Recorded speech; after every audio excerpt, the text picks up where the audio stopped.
I'm Luke Storey, and the sound in your ears is the Lifestylist Podcast, episode 594. This is a bonus show, and one that is deeply meaningful to me, and one whose guest is no longer with us in physical form. For those of you who caught last month's AMA number 589, this show will feel especially relevant, and if you missed it, I highly recommend giving that one a listen first. Both shows are tributes to my dad, Alan Andrew Storey, who left his body on January 26, 2025, at the age of 81 in a hospital in Naples, Florida. Thankfully, my brother Andy and I were with him in his final moments. And during the 3 days I spent by his side while he remained on life support, I had a lot of time to reflect on the 54 years I spent with him, what I learned, what I cherished, and of course to process the grief of such an unexpected and devastating loss in real time. That process is, of course, ongoing and likely will be for the rest of my life. This episode is an important part of that integration. And as I watched my dad's life unwind, I found myself reflecting on some regrets about the time I had with him. Now, thankfully, there were very few, and the ones that remained were likely more meaningful to me than they were to him.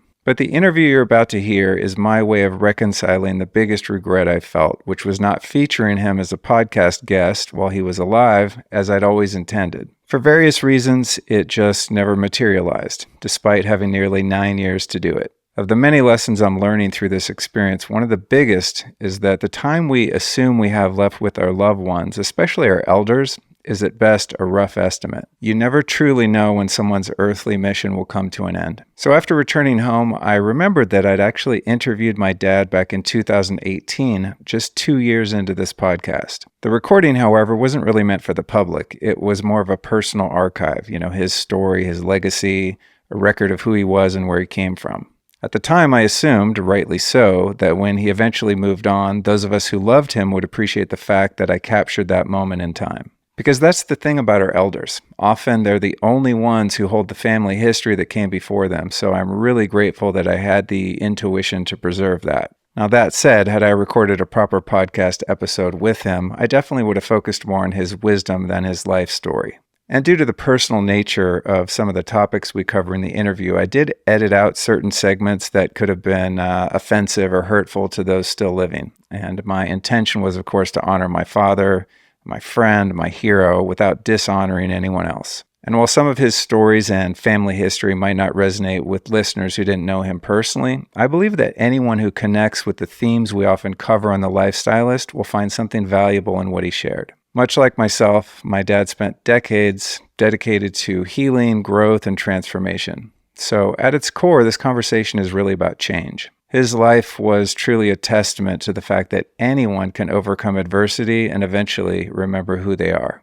No matter how far any of us has drifted from God and from love, there's always an opportunity for redemption, and my dad's life was proof of that fact. So as I record this intro, some 33 days after his passing, I remain filled with gratitude, love, and reverence for the time I shared with this extraordinary man. And as anyone who's lost someone knows, grief, man, it moves to its own rhythm, its own tempo. So I'm just doing my best to dance when it wants to dance and to summon the courage to keep in step when it does. So thank you to everyone listening for sharing this experience with me if you feel called to do so. And here's the general arc of the interview. We talk about his family history, parents, grandparents, all of their struggles, surviving a rough childhood in an alcoholic home, growing up in a violent oil boom town, PTSD from school bullying, when he stopped believing in God as a boy, his college years full of drinking, fighting, searching for identity, working for the Forest Service rescue and ski resorts in Aspen, Colorado, where he spent most of his life, rodeos, stock car racing, and adrenaline seeking as a way to escape his pain, surviving a helicopter crash in the Rockies,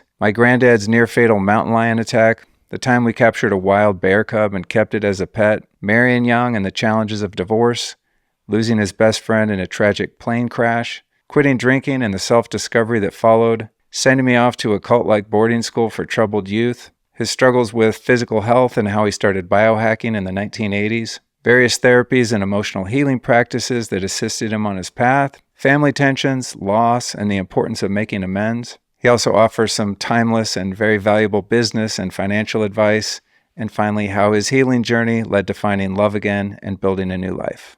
This episode will be ad-free, and show notes can be found at lukestorey.com/dad.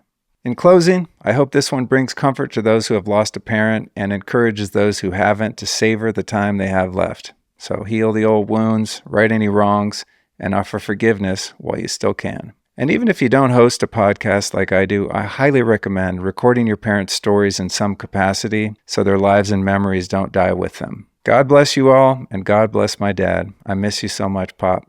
And man, I still can't believe Keith Richards outlived my old man. I always thought he was invincible. And in a way, this episode is one small way to keep a part of him alive. So enjoy the show. Okay. So what I want to do, Pop, is I want to just talk to you about your life.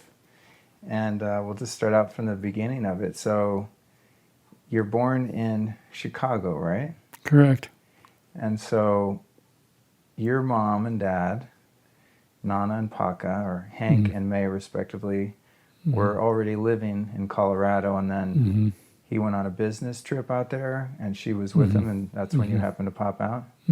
Correct. Yeah, we didn't stay there very long. Maybe a year or 6 months, something like that.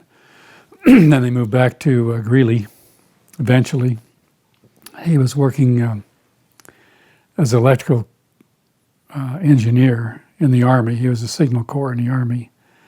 And somehow he got transferred. His dad convinced him to go to Rangeley to build a power plant in Rangeley. This was back in 1944, 45, something like that, 46.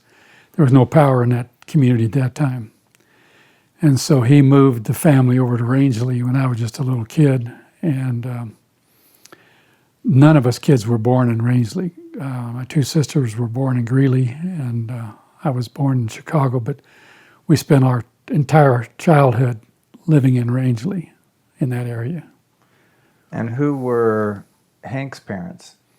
Hank's parents' his dad's name was Luke, and his mother's name was Barbara. Luke was he worked for the power company in Greeley, Colorado, and he was pretty well known in that field. And I don't know much about Luke. I didn't spend very little time with him when I was a kid. Why do you think you didn't get to spend much time with him as your grandpa? Well, we were living on the western slope, and he's on the eastern slope. I spent some time with his wife, with Barbara, and then she had two sons, her two sisters, and the family was kind of weird. She was a strange woman. She had a lot of weird stuff going on with. She had a cabin up in Glen Haven, and an old 46. I don't know what it was, a Dodge four-door car, and he'd go up to Glen Haven on the river. And my dad had purchased that for her, and the two sisters were supposed to help pay the mortgage payments. Well, Dad ended up paying for all the mortgage payments for all those years on the Glen Haven property, a little cabin right on the river. And she was a little strange with things, and she was Seventh-day Adventist, and she was the treasurer of the church. And I remember she would wash the dollar bills that they'd get in collection and hang them on a clothes dryer inside the house to dry them out, to cleanse the dollar bills from any sin. This is your grandma. It's my grandma, Barbara. She was a real treat. And then up in the cabin, what she would do, I don't know what this had to do with, but she had some sexual thing going where she would put little bells and hang them underneath the bed, where anybody come and slept in the bed, if the bed moved, the bells would jingle. That was a real twisted thing too. So I really don't know what went on with her and my dad, in that arena, what went on, but I know that he didn't have very much parenting, and he struggled a lot with alcohol. And so I only spent time with her in Greeley, maybe 3 or 4 times. I'd spend like 3 or 4 days down there at her place. Never felt comfortable. Never felt comfortable with her side of the family. There was a special kids. Her daughter, Alice, married a guy named Mac. I think he was an Indian, and they lived in Moab. And that's where I ran into them.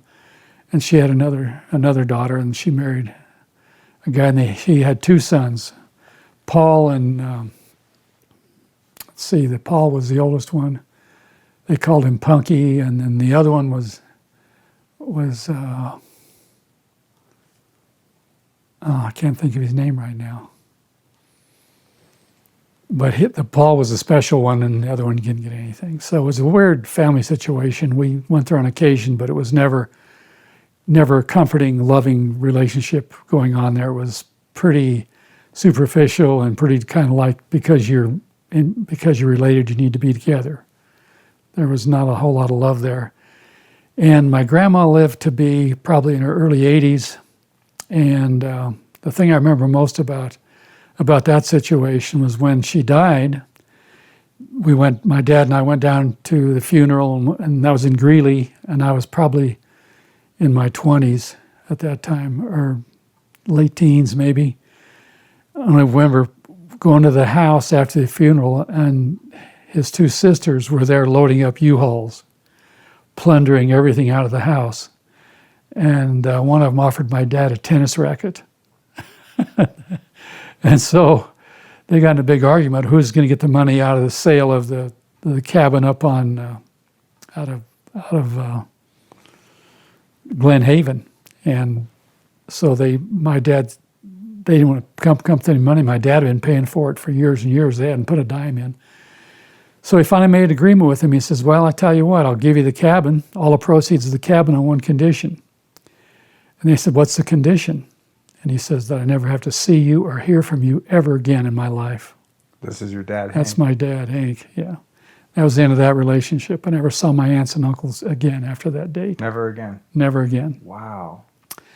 And that goes way back. So did Barbara ever try to get your dad, Hank, to go to church and be religious and all that? Yeah, she had him in the church when he was a little kid, and he hated it. And I'm sure he got in some trouble. I remember one time he greased up the railroad tracks where a train was going by with grease. The train spun out, and anyway, he got caught because he screwed up the train and things like that. So he acted out a little bit, but he was never close to his mother. She was more dependent on him, and he didn't really like to be around her very much. So he pretty much, when he was in the Army, he kind of vacated that whole family situation. And what nationality was Barbara? Barbara was English and something else. I'm not sure what she was. My dad was part English, and I don't know what else. It's just maybe I'm not sure what else. He's mostly English. Storey is an English name. Yeah. So he got out of Greeley. He married my mother in Greeley, and then they moved. They lived in Greeley for a while, and then they moved to Rangeley, Colorado back in 1944 when I was about a year or two old. That's when they moved to Rangeley. Carla was already, maybe it was 45. It was in the early 40s anyway. And Rangeley was a boom town. It was an oil town. It was full of oil people. And the ratio of men to women was about 9-1. And there were about 15 bars and about 5 churches, and the bars got the business. And so it was a real rough town. There was people shooting, getting shot in bars, and a lot of fighting, and it was a rough town. Most of my friends, their parents were alcoholics or heavy drinkers. A lot of violence, a lot of stuff went on in that town. Just crazy stuff. It was all around alcohol. And there was a lot of money flowing because it was a boom town. And I remember the first thing about Rangeley was that the main street's a mile long, and there'd be big old Army 4x4 trucks stuck in the middle of Main Street. There was no pavement, no gravel, no nothing, just a mud Main Street. And our little house we lived in was about 20 by 20. It was a tin house, and it was over on the west end of Rangeley. And the oil companies had built their own camps there. The Standard Oil Company built a camp, Texas Oil Company built a camp, California Oil Company built a camp to house all their employees. And there was 3 major camps. One was in town, and two were out in the oil patch. So Rangeley, what I remember most, there were very few trees there. Summers were really hot, a lot of gnats, and the winters were really cold. And so it was basically a town full of oil field workers, and nothing to do but drink and crowds. So with Luke Storey, the former Luke Storey, Yeah. your grandpa, so you hardly ever saw him when you were a kid because you just Rarely. didn't live nearby? rarely. They lived in Greeley, and we lived over here, Western Slope. And what was Hank's relationship like with his dad, Luke? Not very close, but he followed Luke's direction. And my dad was extremely bright in the electrical field, electrical engineer. He was extremely bright. Common sense-wise, money-wise, he was extremely weak in that arena. So he knew how to build power plants and electric lines and kilowatts, and he knew all of that. I mean, he was just really, that was where his focus was. But I never spent time with my dad and his dad. I don't think, maybe one time I can remember fishing up by Dillon. And that's the only time I remember ever being with my grandfather and my dad together. And they didn't communicate much. They weren't close at all. And then what about your mom, May's parents? What was up with them? Well, my mother grew up with a family of 9 kids, and she was about the oldest or second oldest, and they lived on a farm. It was a vegetable farm between Greeley and Eaton, which was just north of Denver, about 60 miles. And they farmed about 160 acres. They raised carrots, cucumbers, cabbage, some hogs, once in a while sheep, some cattle. And they just pretty much vegetable farmers, and that's what they did. And then with all those kids, they eventually left the farm with the exception of Leonard, and he was the oldest boy. And then he had another brother that got killed on the farm. I think he got struck by lightning or something. My mom's closest brother was killed. And then the rest of them kind of just split up, and they left the farm. They left it to Leonard. And then Leonard was married to Beulah, which was my favorite aunt. And they treated me so good. And they had a son named Jerry. He was 6 years older than me, and a daughter named Susan. And Jerry and Susan hardly communicated. And I didn't know Susan. I stayed there for a month, and I'd never know Susan. I never got to know her, living in the same house. And so Jerry and I would hunt. We had BB guns. We'd go hunt sparrows and whatever's around. We just spent all our time hunting and stuff like that, and looking, rabbit hunting and whatever. And I helped him on the farm. I'd run tractors for him when I was about 13. When I got older, I'd go out there and start cultivating for him and help him with tractors and stuff. And I was a little bitty kid. But my uncle he always liked the fact that I could run machinery. And so he lost the farm. He didn't lose the farm, but he died, I think, because of all the pesticides and herbicides they were using on the farm. I think it killed him. I think it knocked his immune system way down, and he died. And he was a real kind guy. He was real sweet, and his wife Beulah was just so attached to him. They just were so much in love their whole life, and she loved me, and she took very good care of me when I was there in the summertime, and she treated me like a really special, and I just really loved her. And they smoked a lot, and they drink coffee in the morning and go out and farm. And Leonard had no energy. He was always extremely tired and fatigued, and I didn't know what was wrong with him. Nobody else did, but he died before she did, and then she died about 4 or 5 years later. She just gave up hope on life. She just gave up on life and just pretty much let herself deteriorate into death. And that was sad, because she wrote me a letter. She wrote me a letter once, and I still have the letter to this day. And she probably wrote it to me when I was in my 20s. And she was just so sad that I grew up in the environment that I grew up in with alcoholism. And she felt so much love and care for me that she wrote me that letter and just apologized for the childhood that I had growing up in the disease of alcoholism in my family. And I kept that letter forever. I still have it, my thing out there. So I've got nothing but fond memories of hers. And I didn't know the other family very good. My mother's other brothers and sisters, they were really nice people. Overall, they were really nice people. My oldest uncle just died. He was a World War II veteran in Iwo Jima. My other uncle Perk was in Iwo Jima and Okinawa, and they saw a lot of terrible things they never talk about. I couldn't get them to talk about the war.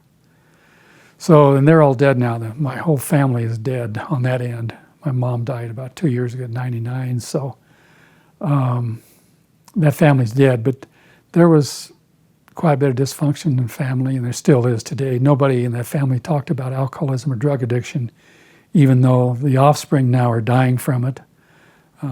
My cousin's daughter just hung herself about 6 months ago.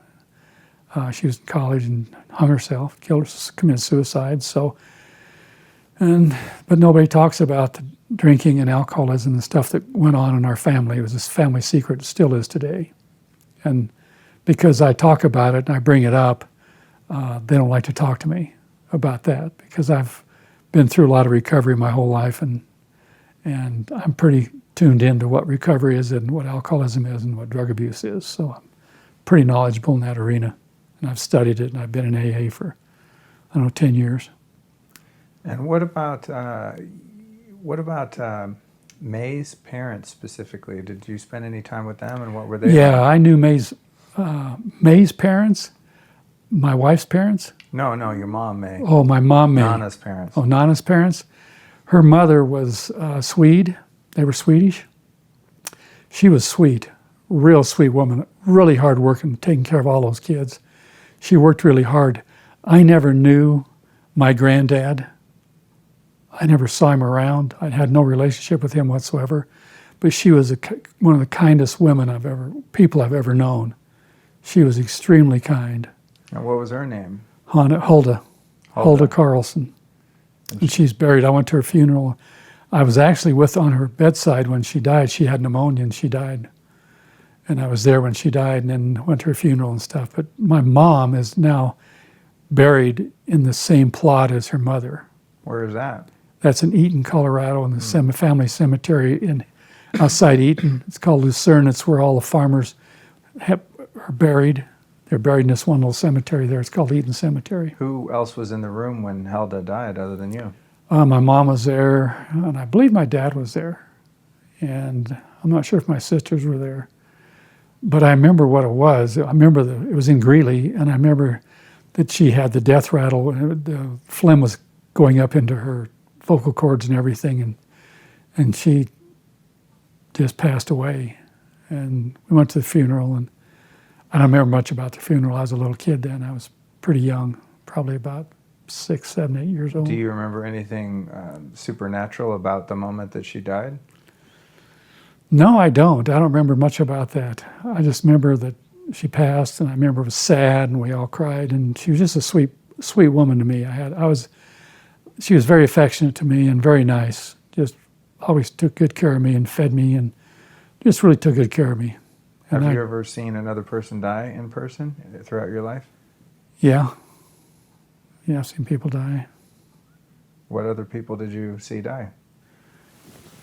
I was working in Aspen on the Forest Service when I was about 21 years old. I was a fire guard. We got a call that afternoon. I was kind of in charge of some of the rescue, and I got a call in the afternoon.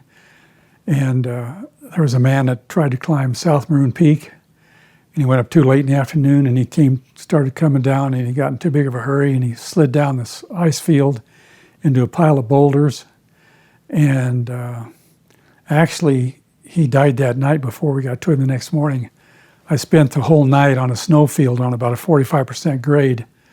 I beat a little 12 by 12 foot square platform in the snowfield to stand on at night, and I walked all night long, and it was spitting snow.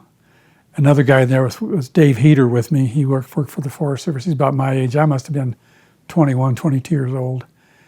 And we got up to him the next day and had a stoke sledder, and we got him off the rock pile, and I took him down, lowered him down the snowfield, belaying him and section by section. I fought him, got him down the bottom.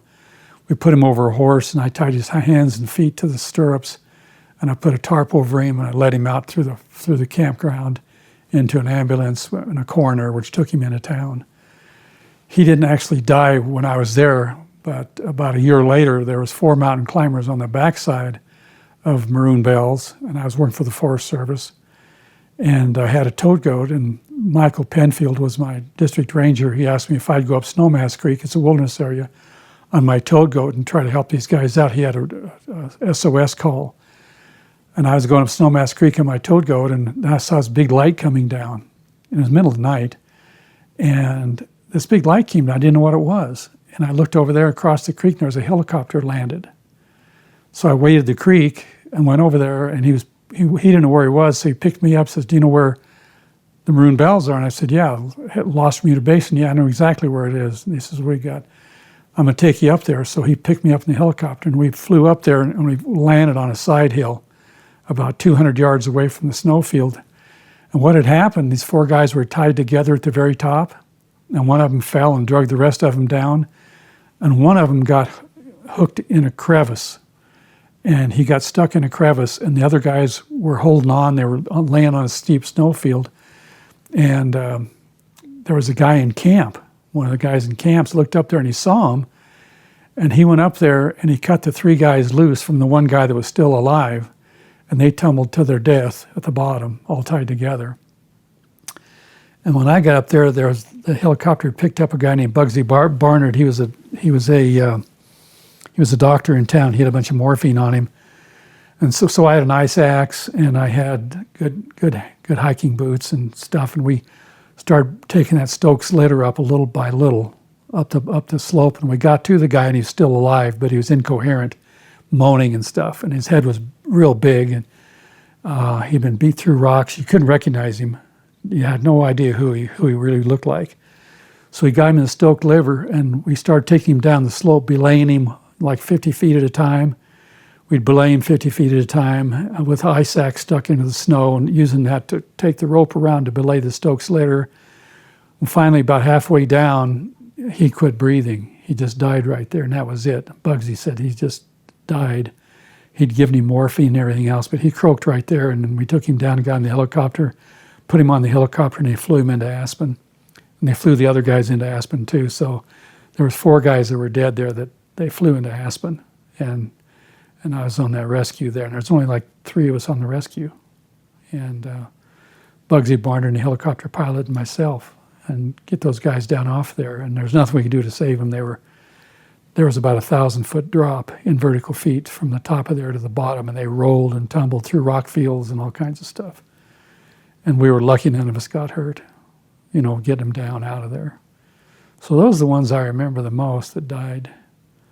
Oh, another one I saw die was, I was working for the Forest Service, and they had Maroon Creek Campground, and they had paved road through it, and had these huge, big, tall evergreen trees that were the trunks were like 3 or 4 feet in diameter. And I was up there with Tom Hartley. We're up there looking to go fishing, and we drove around, and I saw where this tree had broken off and had lit right over the top of a car. I said, wow, can you believe that? I don't remember ever seeing that before. So we walked over to the car, and there were 2 women in the front seat. They were crunched down. The tree had fallen right over the driver's seat, and it broke their necks, and they were laying there dead right in the front seat. Wow. I couldn't believe it. I reached in there and felt their pulse, and there was no pulse. So I called the ambulance.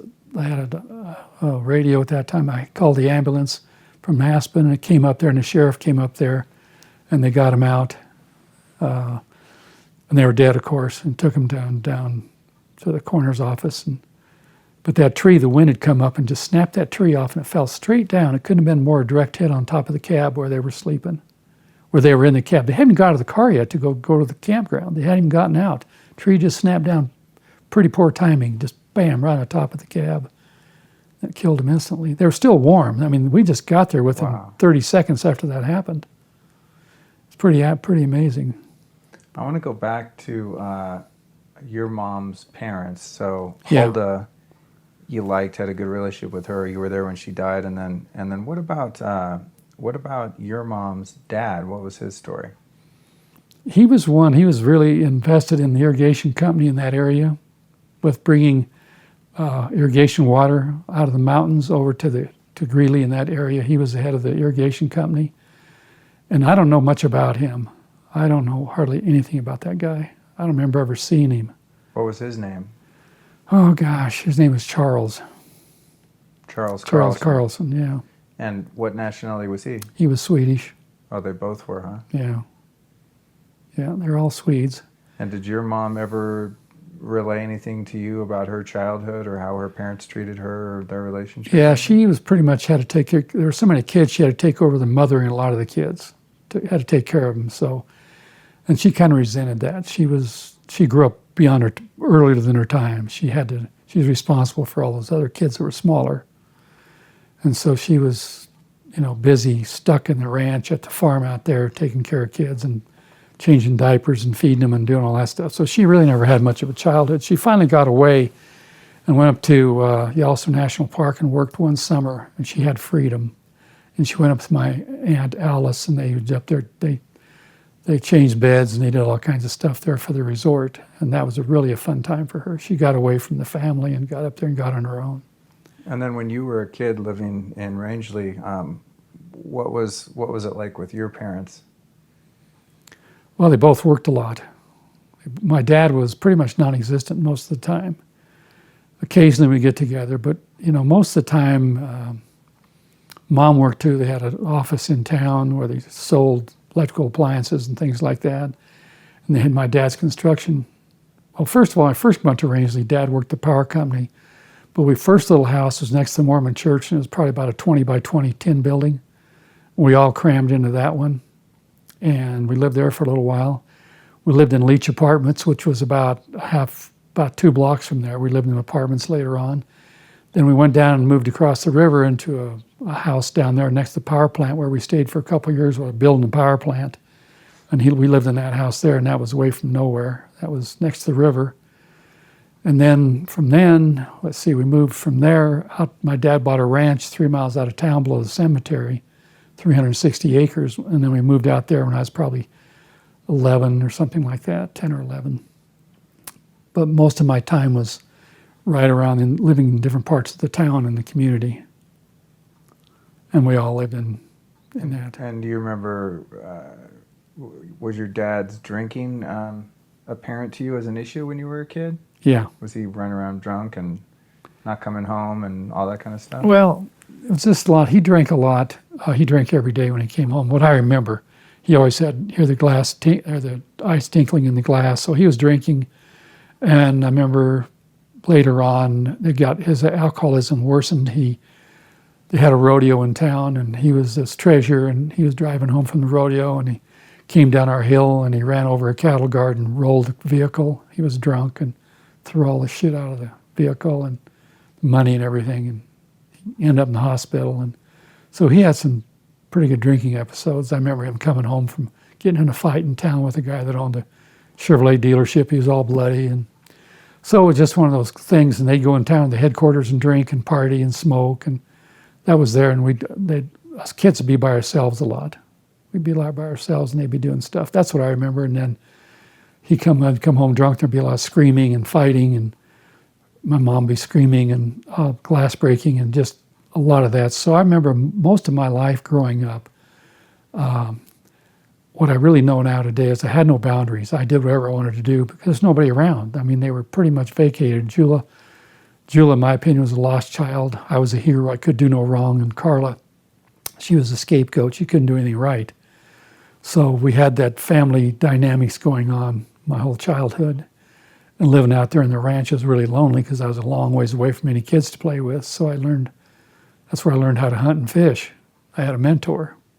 Who was your mentor in hunting and fishing? Oh, his name was Robert Mobley. My dad hired him to irrigate for us and do the farming with the tractor and stuff like that, and run the cows. He was about 5 or 6 years older than me. And he became my surrogate father. Everything he did, I mimicked. He was my hero. He had a West Clock watch, and I had to have one. He had a Tree brand pocket knife. I had to have one. He had a brown cowboy hat. I had to have one. He walked straight without his feet going out like a duck. He walked straight, so I had to learn how to walk just like he walked. Everything he did, I was like a little puppy dog. I mimicked everything he did. And he was just a great guy to me, and he taught me how to hunt, how to fish, how to tell the difference between buck tracks and doe tracks. He taught me all about pheasants, all about ducks, everything. He taught me everything, and we spent most of our time, when we were irrigating or whatever, we'd go over and we'd fish between water sets along the river and fish with worms. We always digging worms and putting coffee cans and go over there and sit down there, and he'd have Bull Durham in his pocket and papers, and we'd sit there and roll Bull Durham cigarettes and smoke that Bull Durham. That's pretty funny. But he was just a great guy to me, and he got drafted he joined the Navy when he was about 18, I guess, and then he left. And I didn't see him again for a couple of years, but I'll never forget him driving down the driveway and just the tears coming out of my eyes when he left. I was just overcome with grief because he was the closest thing I had to to a relationship with a guy. He was actually more of a parent than he was a worker. I mean, I walked 4 miles up to his family's place to play with him and his brothers and sisters, and they were dirt poor.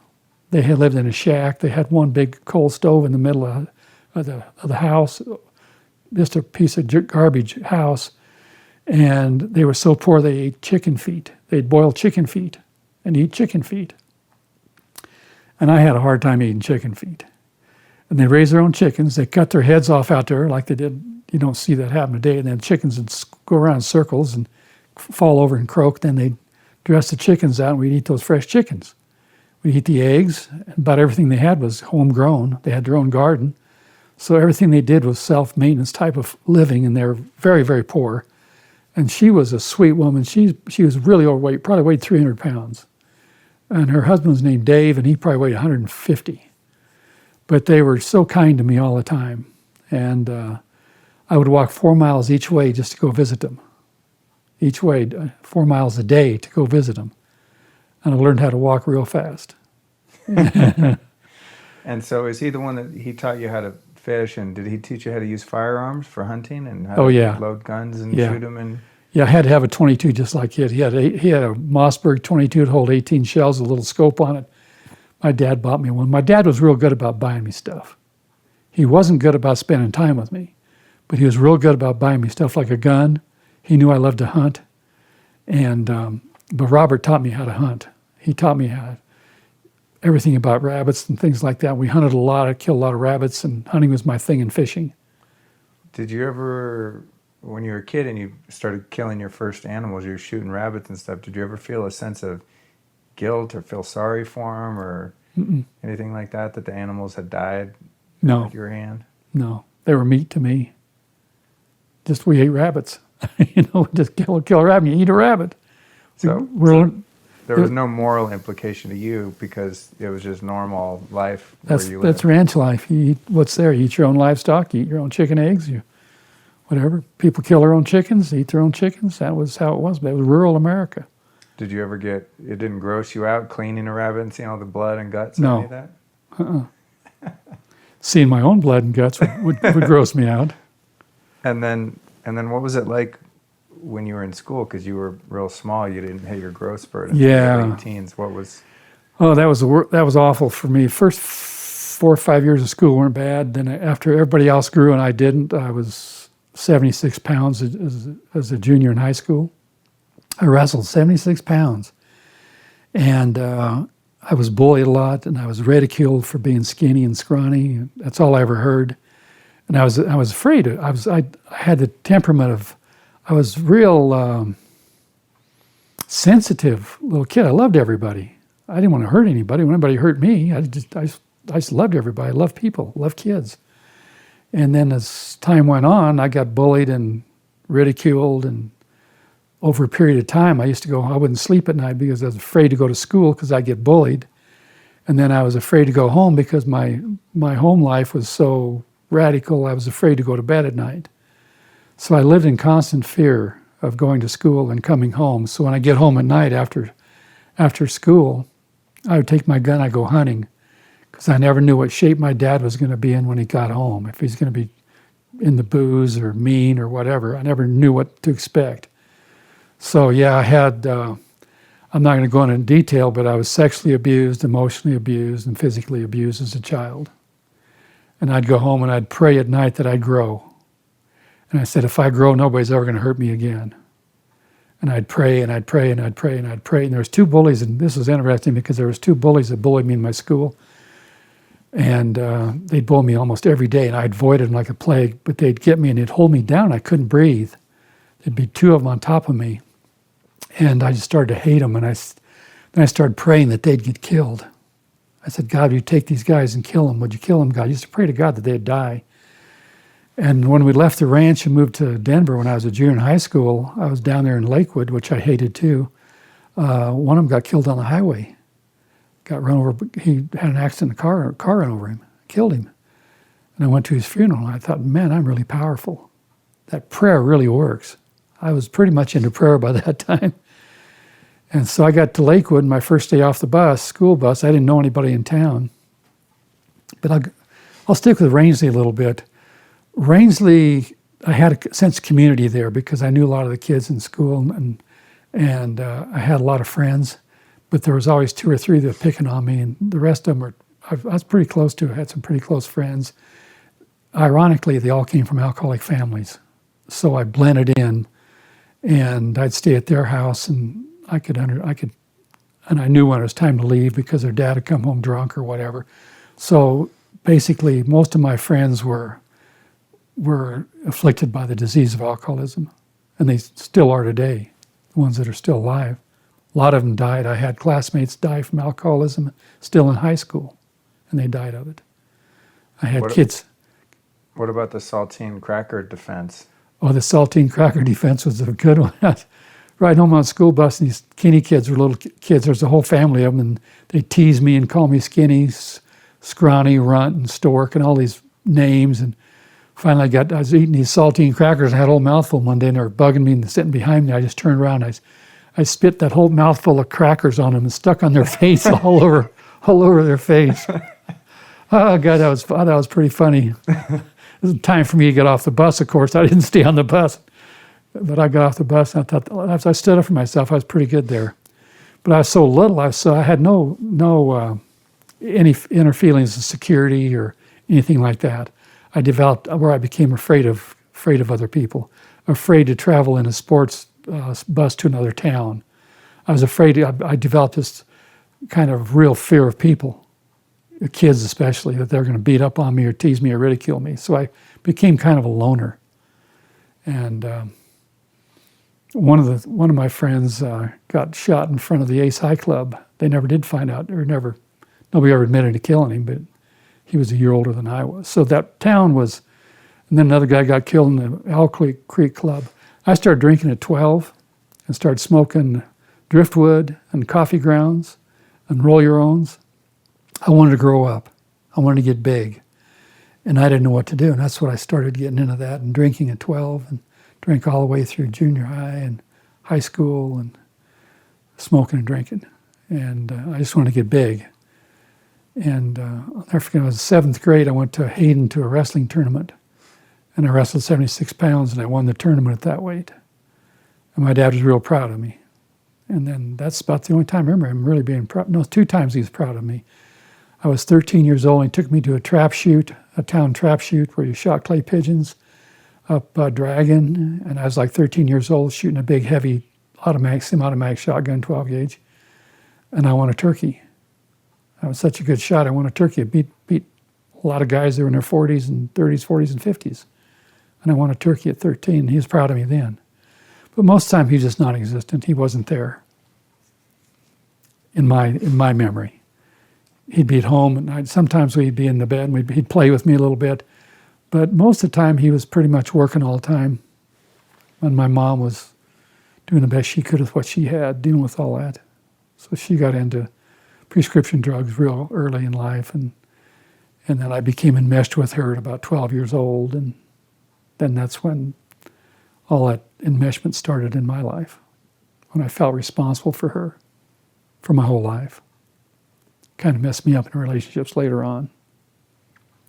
But Carla was my oldest sister, could never do anything right. My dad used to call her dummy, stupid and dummy. And I called her dummy about 3 weeks ago. Man, she got fired up. I said, it sticks with you for your whole freaking life. She says, yeah, it does. That stays in your mind, that memory and that anger and that resentment stays with you your whole life. And this was just a few weeks ago, and she's 78. Stuck with her whole life, being abused and cut down like that as a child. And Julia was just non-existent. She stayed in her room on the other end of the house. She never left it. And I would bug her, and I'd do things and go in there and ridicule her. Carla would pick on me, and I'd pick on Julia as a pecking order. And we weren't close as children.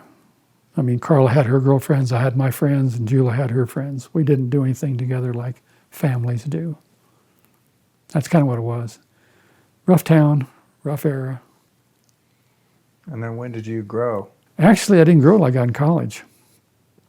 I was wrestling 105 pounds in junior and high school in Lakewood. Made the wrestling team, first team, but I hated it. Hated the kids, hated the town. I was always getting bullied. My first day off the school bus, some kid hit me in the mouth. I never even saw him before.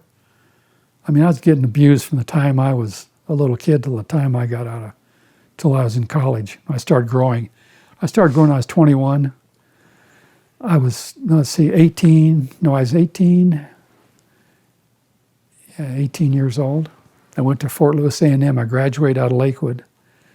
And the guys I ran around with in Lakewood for a couple of years were always drinking and smoking, and we were all punk kids. We were the kids that didn't fit in anywhere. I was with the car kids, the kids that had cars and smoked and drank. That's who I didn't fit in with the football players or anybody. I just fit in with the kids that didn't fit in, like the tattoo kids today don't fit in. They fit in with tattoo kids. So I wrestled 127 of freshman in college in Durango, intramural wrestling. And I had to wrestle a guy named Johnny Horton.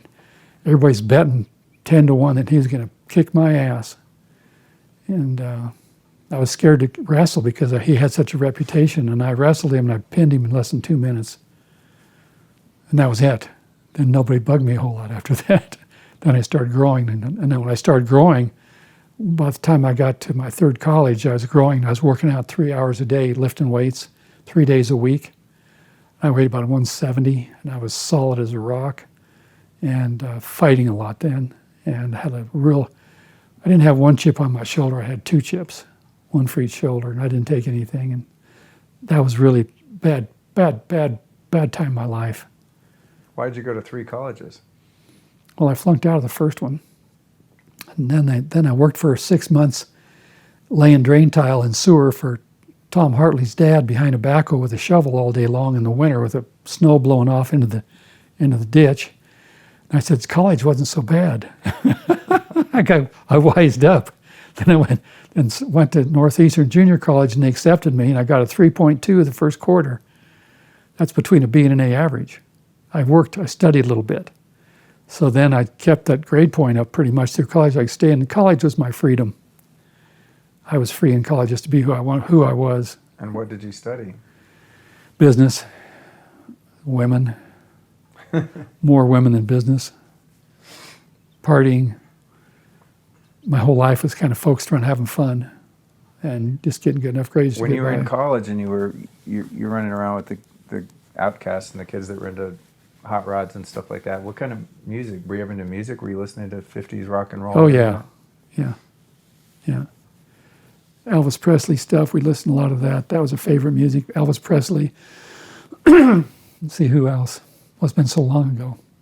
Rock and roll. Like Jerry Lee Lewis and Jerry Lewis. Chuck Berry and all that. Yeah, Chuck Berry, Fats Domino, all that stuff. Wow, we were into all that rock and roll at that time. Yeah, I really liked that music. And I had a lot, and I loved college. I had a lot of friends in college, and all my roommates came from alcoholic families. Every one of them came from an alcoholic family. I don't know how that worked. It just worked that way. Then I went into Greeley, and I graduated from Greeley. I was in a fraternity, but I was trying to think of the not right word to say. I was operating out of the scope of the fraternity's bylaws, which means I was too wild, and so they got rid of me after a while. And I got in a fight with a couple of my fraternity brothers, and they tried to haze me and tease us downstairs, and I had all these guys piss in this fire extinguisher, these big metal ones about that tall. About all new pledges, we all pissed in it.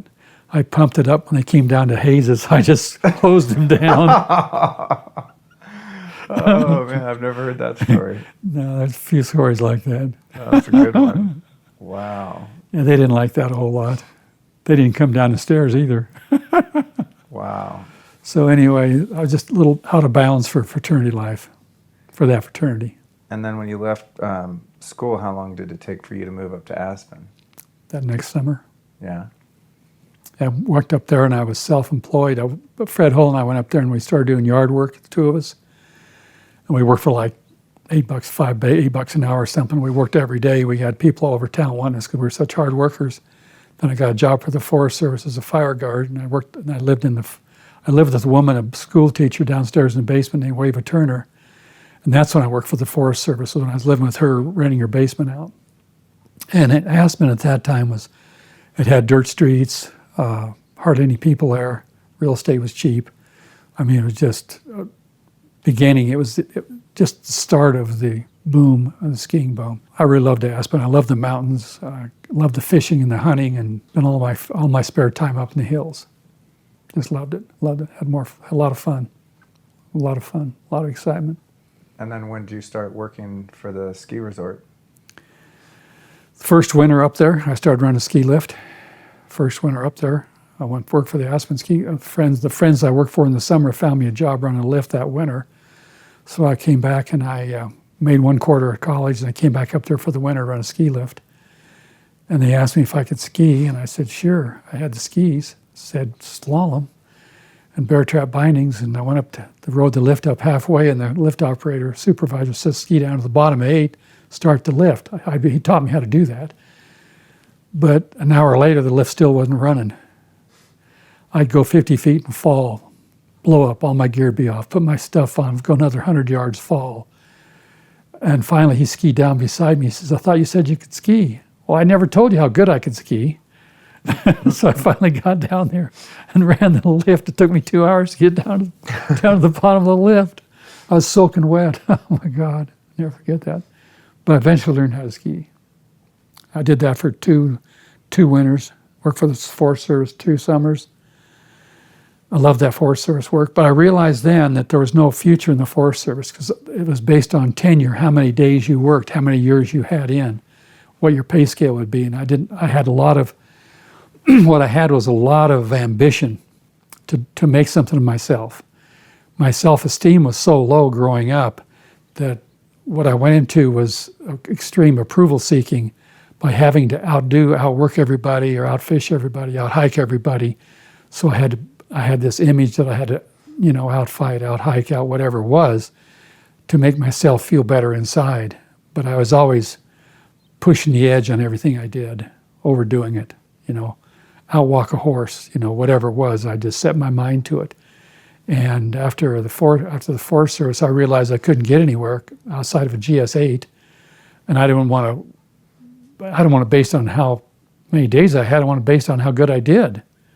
So I quit working for them, and I saw that there was no future for me. And I worked for the ski company as a ski patrolman for 3 years, and then I got in the stone business during that period of time. A guy named Denny Lanford was hauling building stone, and I started working with him, and then I bought him out. Then I had my own stone business. So I was basically Aspen's first fishing guide. I was taking people fishing, borrowing a friend of mine's Jeep, and I'd pay him so much for the Jeep, and I'd take people fishing, advertise in the newspaper, and use the Forest Service telephone number as a contact, and I had my free office. Wow.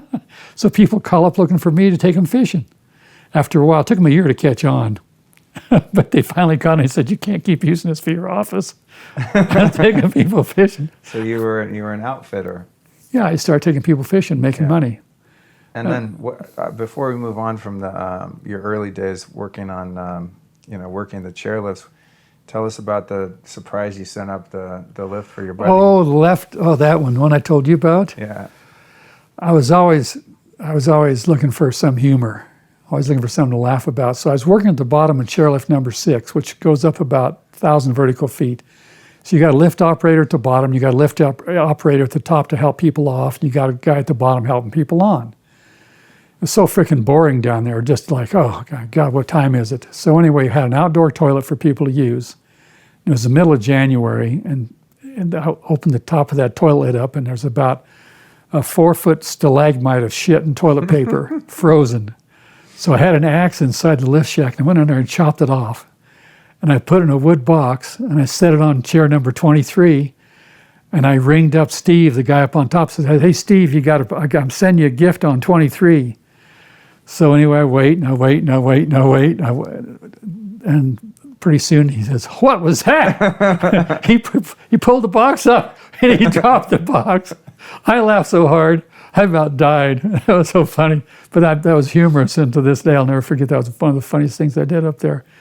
And everybody knew about it. And everybody, because the radios from each tower go everywhere, and everybody knew about it. And they gave me a little bit of heat about doing that. They didn't think that was quite apropos for Aspen. Yeah. But I thought it was apropos for me. And then when you started, your entrepreneurial ambitions then started out with doing the outfitting, taking people on these guided fishing trips and stuff. And then how did the stone business work? Where'd you get the rocks? How'd you sell them? What are the mechanics of that? Well, it's strictly backbreaking work. You've got to pick a rocks 2 to 6 inches thick with flat sides, so they can lay it on top of each other. So every rock had to be hand selected, and we'll go to rock slides. Denny had a 1-ton Army truck with a flatbed on it. So my partner was Denny Langford, and he was into drugs and alcohol real bad. And I couldn't get him out of bed till 9 o'clock in the morning. So finally I said, Denny, I'm going to buy you out. I just want to buy you out because I don't want to be waiting for 2 hours for you to get out of bed and go work. So I bought the truck, and I knew where the rock slides were. And I did that for 4 or 5 years. I buy a bigger truck, a newer truck, and I eventually bought conveyor belts to go up rock slides so I could convey the rocks down. And that's when I was married to your mother, when I had that. And I was getting like $100 a ton, but they're all hand-picked, and you'd pick rocks that were 150 pounds up and put them on a bed, on a flatbed truck, stack them up 4 feet high, and then you'd drive them down the mountain. Then you'd unstack them in 4-foot pallets so they could put forklifts in them, and then I get paid for every ton of rock I sold. So it was good money. So contractors would buy the rocks? Yeah, masonry contractors buy the rocks. A lot of the rocks on the buildings in Aspen, I supplied. It's called veneer stone, fireplace stone. I supplied a lot of the stone in Aspen and Snowmass. And it's all hand-picked, and I had a crew of 4 or 5 guys working for me. We'd go up and pick up 9 tons of rock at a whack, haul them downtown, come back up and stack more rock. And I just kept doing that. And I was making good money, but boy, every rock, you had to pick every rock by hand and walk across the rock field and put it up on a truck gently so you didn't scar them up, and just stack them on top of there till we'd have 9 tons of rock, and then I'd drive out. I'd be in real remote areas, like up Pearl Pass and stuff like that. Whose land was it? Was it public land? Public lands, yeah. I'd get a permit from the Forest Service. I'd pay them like $2 a ton, and I could go there. Eventually, I'd find slides, and I'd had a dozer later on when I got in the earth moving business, and I'd build my roads into these rock slides so I could pull rock out of there. And I'd pay whoever owned the property so much a ton for the rock I'd haul out of there. Interesting. Yeah, I hauled rock for a long time. Made a lot of money hauling rock. So I remember my mom telling me at some point that you had set a goal for yourself to become a millionaire by the time you were 30. 35. Oh, 35 was the goal? Mm-hmm. And yeah. Did you manage to do that? Yeah. So how'd you meet my mom, Marthann? I met her in a bar it's called the Pub in Aspen, Colorado. We sit down at a table and start talking. That's where I met her. And she was visiting from California? Yeah, she was moving out there visiting or something. I met her there. And then dated a while, and she moved in with me up on Red Mountain in a house. And then time to her to move back to California. I couldn't imagine she's going to leave, but she did. She said, I'm going to leave. So she moved back out there, and I followed her out to California and convinced her to go to Hawaii with me. And we went to Hawaii and got married over there. She'd never experienced the dating and the dancing and the partying and all that stuff. So she was still hadn't got that wild seed out of her life. And I think that was one of the main things on my side. I was working all the time. That's why our marriage didn't work. I was working all the time, and she's working in a bar as a cocktail waitress. Now, chances of that marriage lasting were not very good. I don't care who it is. So it just didn't last. Lasted long enough. We had you, and then eventually we had you, and then she moved away to California, and I lost contact with you, and I had very little contact with you from that time on. Just too painful. Just too painful to go back there. I was really hurt, devastated. And I could see my side of it. I was so driven to make something of myself that I neglected her in a lot of ways with being around her and doing stuff with her. I was just driven to make something out of myself and not be, working as a backhoe operator at 65 years old. I wanted to work hard when I was young and then take it easy when I got older. Unfortunately, that didn't work too good. I didn't have any balance in my life. All I thought you had to do to be married was provide and protect. That's the only thing. You don't have to communicate. You don't have to spend time together. Just provide and protect. That's what I was taught with my dad. You don't have to be there. You just provide and make sure they got food and clothes, and that's all you got to do. I thought that was the rule. I didn't know any different. Did the best I could, what I had. Mm-hmm. Didn't have a lot. But I knew one thing. I didn't want to be working running a lift for 40 years. I knew that real quick. And when you were living there in Aspen, you would have been in your mid-20s then, around the time you met my mom. And when I was born, you were 27, right? Yeah. And I guess you had quite the reputation around town for being a rabble rouser and getting in fights and stuff like that, huh? Mm-hmm. Yeah. What were some of the things that would happen with that? How would you end up in these brawls in the bars and whatnot? It's easy. Just be a prick. So it doesn't take much. No, just I had a real low tolerance for people abusing me, talking anything bad about me at any time. I was real thin-skinned. I really never want to admit that, but I liked the feeling of hitting somebody. It felt good to me. Doesn't make any sense. Doesn't make to you would make any sense, but to me it made sense from all the abuse I put up with as a child, all the piled up resentments, all the piled up bullying that I went through. It came back where I finally got big and strong enough that nobody's going to ever bully me again. And I remember when I had what cooled me down was I had 3 assault and batteries charged against me in 6 months. And I said, I better cool it. And the judge says, next time I see you in here, and I knew the judge, he's a friend of mine. He let me off pretty easy. Next time I see you in here, Alan, he says, I'm going to have to send you to jail. I says, okay, I'm not going to do this anymore. I quit doing it because I couldn't stand being claustrophobic in a jail. I was claustrophobic. You can't put me in jail, I'll die. That's probably the main reason I quit, besides that. But I just, I don't know, I just didn't tolerate any abusive language toward me or anything. I didn't tolerate anything. And actually I would look for people that were mouthy. I would look for bullies and I'd just hang around them till I'd get some friction going. And I started some of them. I mean, I really did. A guy in Greeley, I started a fight. He was dancing with his girlfriend. I got in between them, started dancing with her, and why would a guy hit me? He hit me, and then they threw me out, and I came back in. He was sitting in a booth, and I just beat the shit out of him, and then they threw me out again. I just did stupid stuff like that, you know. That happened quite a few times. So anyway, and then people started becoming afraid of me. And then I realized one time on Main Street, this Big O and I, we were stopped by 2 guys on the side of the Main Street, and they wanted to fight, and so we got out, and 5-0 hit one of them. He still got film, or whatever going. And my buddy got out. We got out there to confront him, and he hit this guy and knocked him down. And I was going to hit this guy, and I said, just a dawning came, a realization that this isn't who I was. This is not who you are deep down. This is not who you are. Quit doing this. This is not anywhere close to who you are, really. And from that point on, I quit. I just realized that I didn't want to hurt anybody anymore. I didn't want to have that reputation. And when I took you to go to Bonners Ferry, Idaho, when we went to Judge DeVilbus, he didn't say a word to you. You remember that? No, tell the story. Well, you got in trouble for stealing dope down there, and I had to go to court, and I had an attorney hired to defend you. We sit in the courtroom, and he says, Mr. Storey, you're a bully. And that really pissed me off. But he was truthful, see.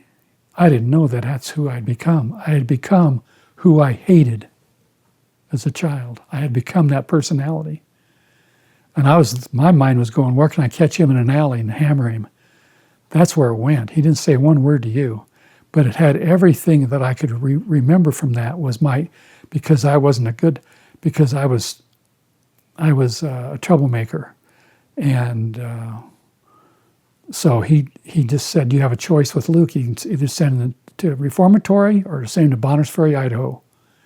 And I knew if I sent you the Reformatory, you wouldn't make it. I knew that deep down, you wouldn't make it. I says, okay, Judge, I'm with you. He's going to Bonners Ferry, no matter what it cost. He's going to Bonners Ferry, Idaho. And that's when I got with your mother and me, and we took you to Bonners Ferry, and you said, if you leave me here, I'm going to kill myself. And I says, if I don't leave you here, you're going to kill yourself. And then we drove down the road about a mile. We both started bawling like babies. It was really sad. But I knew that was the only hope I had for you. And it's the hardest thing in the world, drive away from you and leave you there. But it's the best thing I ever did. It's the best help I could have given you under the circumstances. Knowing your background today like I do, it was the best thing I could have done for you. And I'm just thankful that I had enough money to keep you in there. I made enough to keep you going. How much did that school cost? Well, that was way back then. Remember the year it was? 84 to 86, I think. Was it? It was $3,500 a month. Wow. A lot of money. Back then it was a lot of money. Even now. Now it's no cheap thrill. When you stopped fighting, you realized that wasn't who you were. Did that have any correlation to around the time you stopped drinking? Yeah, a little bit. Yeah, I stopped drinking at around 33. Yeah, I quit drinking entirely. I was tending bar with Jeff, my best friend that got killed. See, your mother left, and then Jeff came into my life. We became best friends. We're inseparable. And he lived with me, and we just loved each other. We just loved each other. And then he got married, and then about a year after your mother left, he got married to a really sweetheart named Kristen. They lived in town above the Paragon.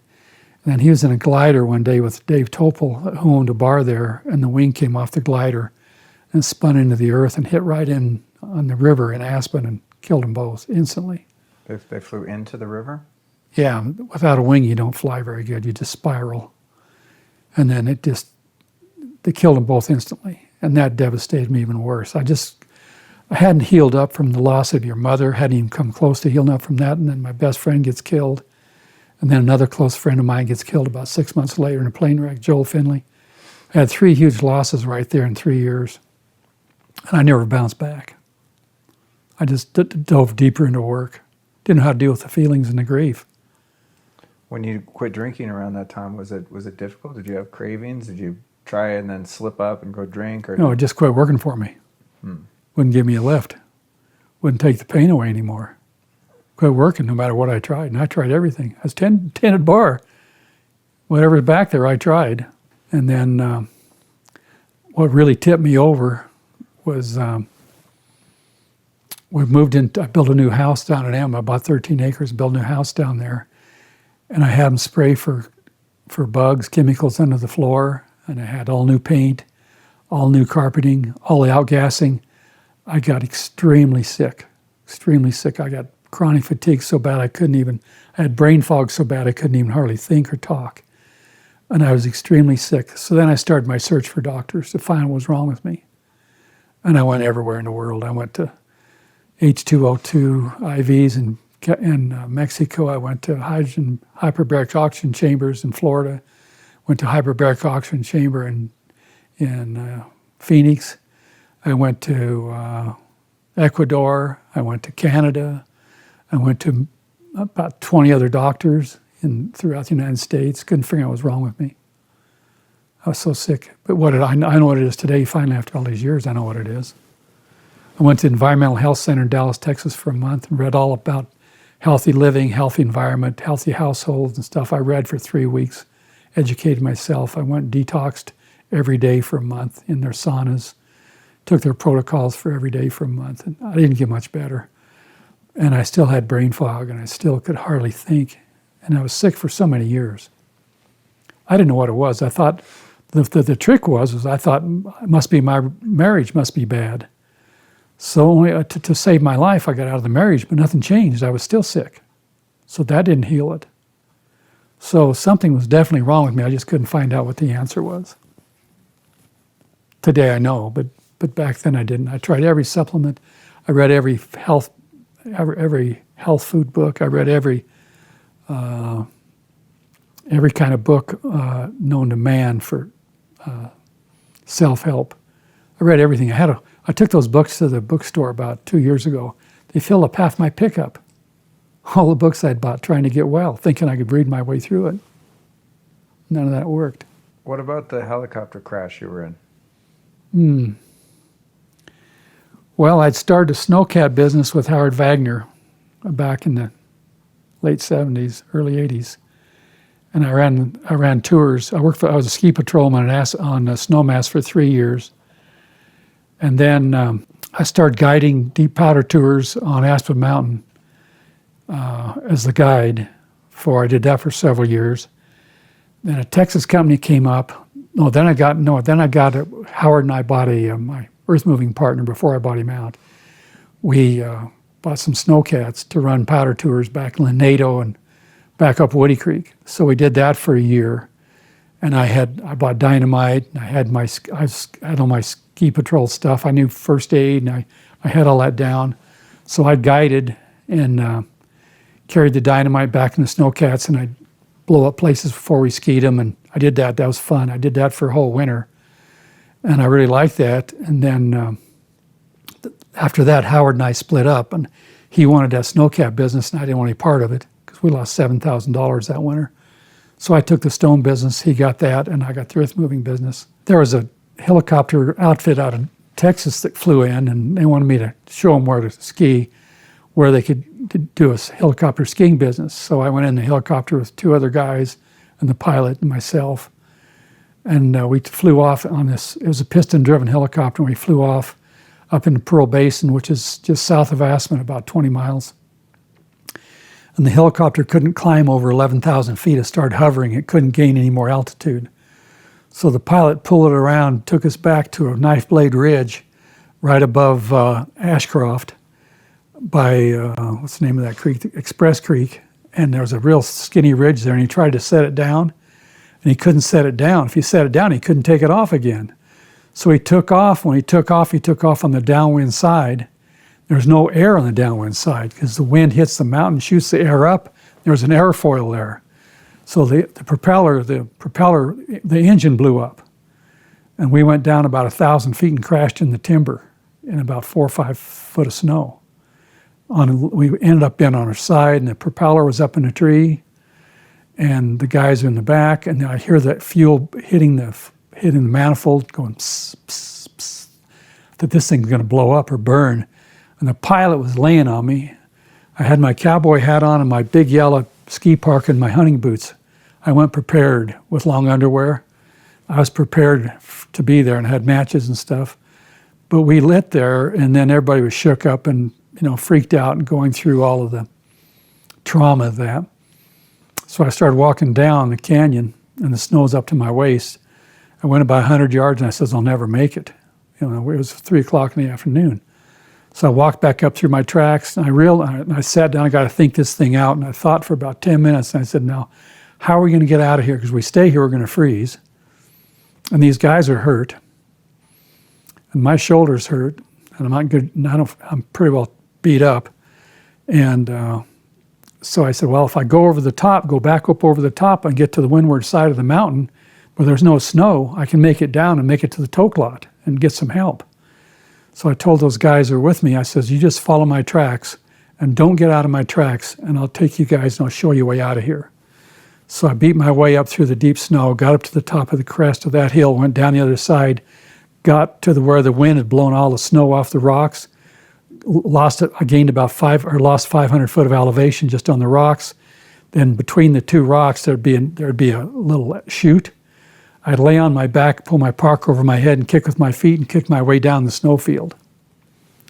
And I finally made it to a snow machine road where they'd had ski-doos on it. And I walked down to the toke lot, and I got some help.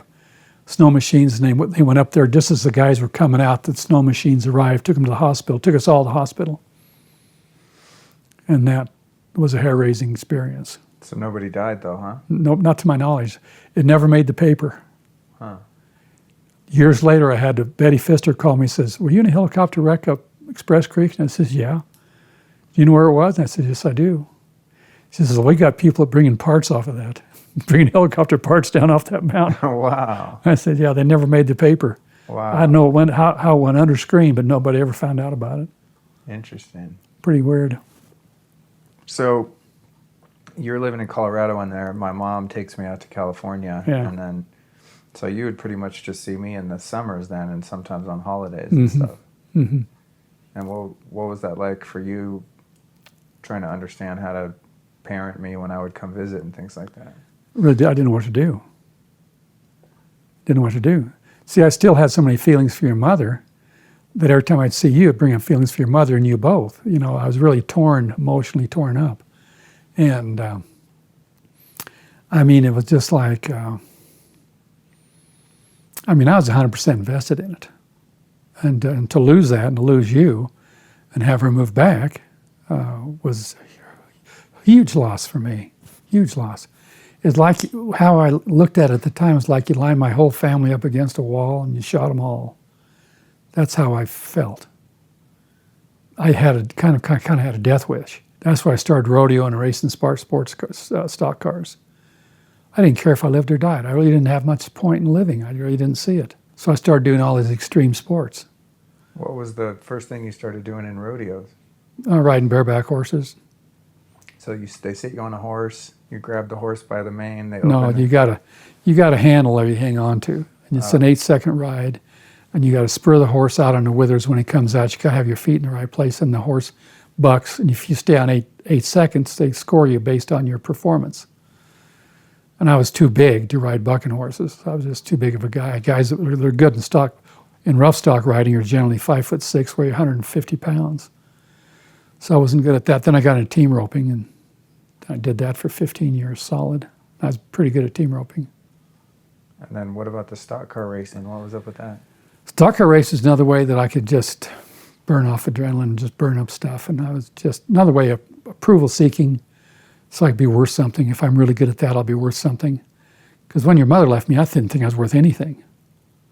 I had a self-esteem that was low anyway, and then I lost you and her and went down to nothing. I was operating on zero. My tank was empty. So the only way I could get self-esteem in my mind was to work hard, produce more, outdo people, outwork anybody, even my stone crew. I'd have to outwork everybody in my stone crew. Lift bigger rocks, put more on. Made me really strong, but boy, it was a dumb way to go. And how does the stock car, what kind of car did you have, and how does that work with the vehicle and all that? Well, we were on actually wasn't an oval track. It was a race car track in Woody Creek. It was all paved. It was about 1.5 miles, maybe 2 mile track. But it had a lot of S curves in it and had a long straightaway, then a hard S at the other end.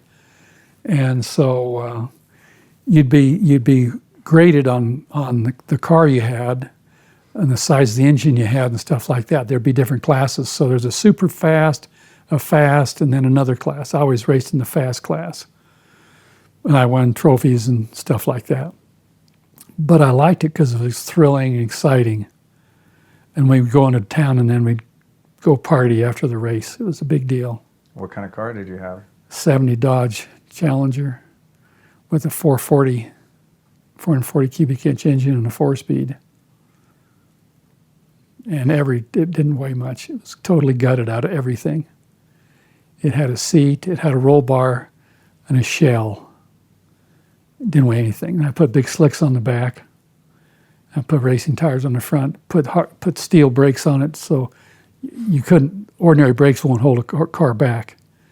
So you have to put steel brakes on it, and the steel will grind and steel and slow you down. And of course, your brakes would be red hot. Your wheels would be red hot from braking. And you'd be going 100 miles an hour down the straightaway. You'd have to brake down to about 15 miles to make the curve. So you had to go real fast and haul the brakes on and slow down so you can make the turn at the end. Then you go around some S turns. There'd be about 10 guys in a race, 10 or 15 cars in a race generally. And you ever have any accidents? My first time around, I tipped it over on its top. First time around the track. I was practicing. I didn't know I had to chain it down. And he just went around that S curve and just went plop over on its top. And I was upside down, and all the gasoline was pouring everywhere. And I thought, oh, shit. Getting out of here, I'd unbuckle myself, crawl out the little hole I had to get in. Oh, God. That was funny. I ran off the track a few times. You know, you run boulders and shit. I'd run off the track, miss my turns, miss my curves, get bumped off the track by somebody. When I was a kid and I would come out and visit, what was I like? You were like a kid that didn't fit in the country or didn't fit in the city. It was kind of like you didn't really take into hunting and fishing. That wasn't really a thing. You liked to look for bugs and lizards and frogs and snakes and stuff. You loved wildlife. And so I'd try to show you as much wildlife as I could show you, take you little hikes and stuff to get you around wildlife. And you'd always be looking at flowers, picking at stuff. You're like a walking zoologist and biologist combined. You're always interested in the wild, everything. You're just totally interested in that. That was the really who you were. You were so interested in everything, in nature. And you haven't changed. You still do the same thing at this age now, but back then you did it too. Yeah, you liked all that. And you liked that more than anything. But not so much with the hunting and fishing, huh? No.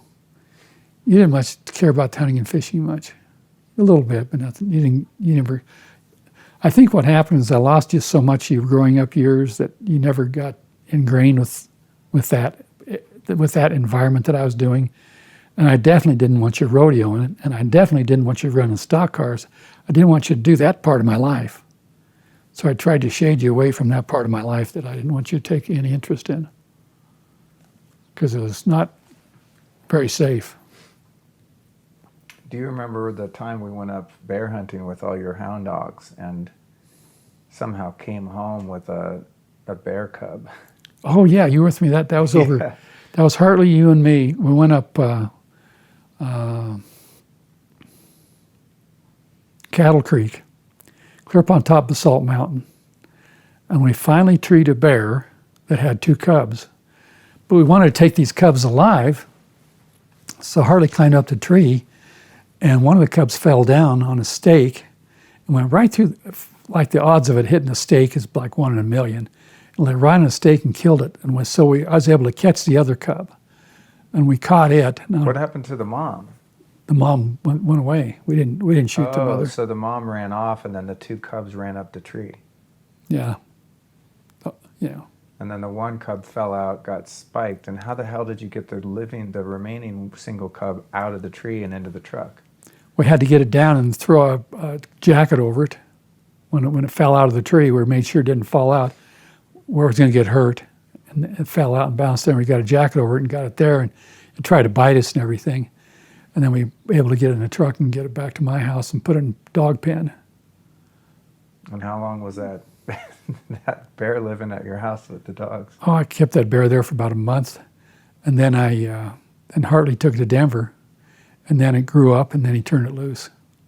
Really? Yeah. You turned it loose out in Golden or whatever? Yeah, up in the hills, yeah. Oh, wow. Yeah. And with a situation like that, you trying to grab the bear and it's trying to bite you, you weren't afraid? You just... Yeah, you're afraid. You don't get bit, for sure. You got to be careful. Yeah. Yeah. You get behind the neck so it can't bite you. Grab behind the neck. It wants to bite you. Yeah. It's like a dog. You don't want to put your hand in its mouth. Oh, before I forget, we just heard the story from your sister, Carla. Yeah. But this is a story that I've heard relayed by you, and I remember as a kid, there was this mountain lion, taxidermy mountain lion, the head and the body, a big skin, lion skin up on the wall. And I remember being a kid, and you had said that lion had come from one of Paca's hunts, and that lion had attacked him, and then they killed it. Can you tell the story of the mountain lion? Yeah, but I wasn't there. Carla was there, but I know the story pretty well. I know where they were. They're up Spring Creek, which is about 10 miles off the highway between Rangeley and Meeker. And Vern Caldwell was a guy, when I was a kid, I'd hunt lions with, horseback-wise. Vern was a government trapper, and he had a son named Johnny, and Vern had hunted lions and trapped coyotes and wolves and stuff his whole life. He had a pack of hounds, so they went up Spring Creek looking for lions. Back then, there were not very many lions. Back then, they had a poison called 1080. And if they try to get rid of the lions and the coyotes and the wolves by they'd put 1080 in the carcass of a dead deer or something. And if a lion or a predator ate that, they would die. So there were not very many lions then. There was a $100 bounty on a mountain lion then. And there was about a $35 bounty on a coyote. Because they ran a lot of sheep in that country about that time. Today, there's no sheep today. Very few. But what happened is that they got up there and they treed the lion up in a cedar tree, and then they lasso the lion. They want to take it alive and take it back to town to show off. It's kind of a macho thing. So they roped it, but they didn't rope it around the neck. They roped it around the neck and under the forearm. And so they roped it around there. Then they kick it out of the tree, and the rope will keep the lion hanging there because he's hanging by his neck supposedly. But this time the lion was hanging there, and my dad was underneath it trying to tie the hind legs together so he couldn't scratch or anything. And he was underneath the lion. The lion bit through the rope and fell right on top of him and then clawed him through the face, bit his arm 3 or 4 places, had him on the ground, and the dogs were on him, and it's a big mess. And my dad was bleeding really bad and hurt real bad. And then Johnny Caldwell finally chased the lion down with the dogs on it and shot the lion. The lion had got another guy too and got him by the arm, Lee Earlywine, and he got him down by the arm. So they had to ride out. The lion was dead, but they had to ride out 10 miles in the middle of winter in the snow to get back to help to get to the hospital. So my dad was in the hospital for like a month, trying to keep the infection out of his wounds. See, a lion has a real short jaw, and they have so much power in that jaw they can break bones or anything. You take a big, long-jawed animal, and they don't have that much power. But that little short jaw, just so full of muscles, they can break anything. But that's how they kill deer. They get on a deer, and they bite right behind the neck and crush the spinal column.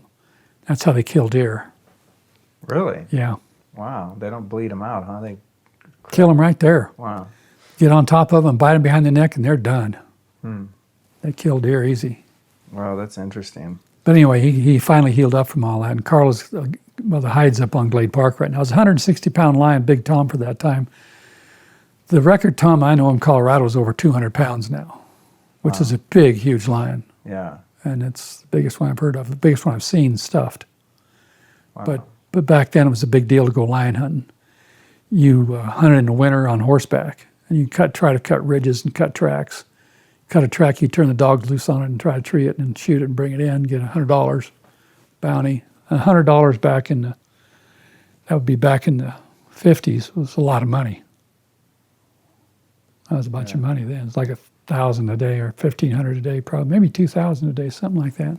What was it like for you when my mom finally couldn't take care of me when I was 13, and would she call you and say, hey, I can't handle this kid anymore, or he's got to live with you? What was that story? Well, that's basically the story.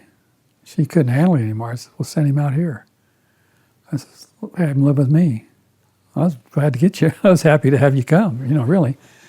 I had no idea what you had gone through. She'd never communicated to me what you had gone through as a child. I had no idea what was going on out there. She'd never tell me all the stuff that was going on. I didn't know what was going on with you and her until years later.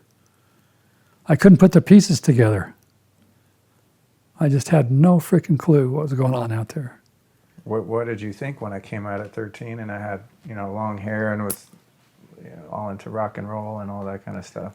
Well, I thought you hadn't been getting the right kind of care. That's what first thing I thought, was you hadn't been getting the right kind of care, and that you just didn't feel like you fit in, and you had to do that to fit in, and you're trying to survive in a world out there where you weren't getting the love and attention and affection you needed. That's what I thought. Do you remember the day when the police called you to come get me from the Pitkin County Courthouse? Yeah. Yeah, I couldn't believe that. What the hell is he doing? What is he doing in there? My God. Between that and when you got caught in school for what you doing smoking dope in school, yeah, God, what the hell, Luke? Straighten up. What's the matter with you? Why can't you just straighten up? So you had gone out that day with a girlfriend of yours, I think, up in the high country riding horses or something. Yeah, probably. I stayed home and broke into the neighbor's house and got caught. Yeah. Yeah, that's probably true. Yeah. And so you had to come down to the courthouse and get me. Were you pissed off or more worried or? I was more worried than anything. Oh, okay. I was more afraid than anything because I didn't want to see you go to Canyon City or go to the juvenile hall or any of that stuff. I wanted to hire an attorney and get your ass out of there. I didn't know what to do with you, and it seemed like you're pretty high strung on going down the same path. I didn't really understand it. I really didn't get a grasp on it. And I really didn't know how to parent either. I had a lot of things going against me. I didn't know how to do any of that. I really didn't. Did you feel safe about my life when I was sent to Rocky Mountain Academy? Yeah, I did. I felt like you were in the right hands. I felt really good. I felt very, very grateful that was there. I felt that was the only hope you had to go there because living with me, you weren't getting any better. I wasn't doing anything to help you. I didn't know what to do. And sending you to Botter's Ferry seemed like the right out. That's the only choice I had. You was out of reform school, and I knew if you went to reform school, you'd come out worse than when you went in. I know what those things are like. So I just had to say, that's the only thing we can do. And I called your mother and I said, this is the only choice we have because I couldn't afford to let you go down there. And then what was I like, or when I got out of there? Were your hopes dashed because I came out? Were you hoping that I had been reformed, but I came out and started hanging around with the wrong crowd and kind of? Well, I could see that happening. You hang out with the wrong crowd again. I knew that was happening, but I had no control over it. But when you finally got to the stage where you were enough pain to go into recovery, then I had hope. But I knew you were a whole lot better off when you came out than when you went in. Yeah. I knew that. You had changed a lot. You went camping by yourself with all those other kids up there, and they did a lot of stuff to give you self-confidence. They did a lot of things I really liked. I liked the people there.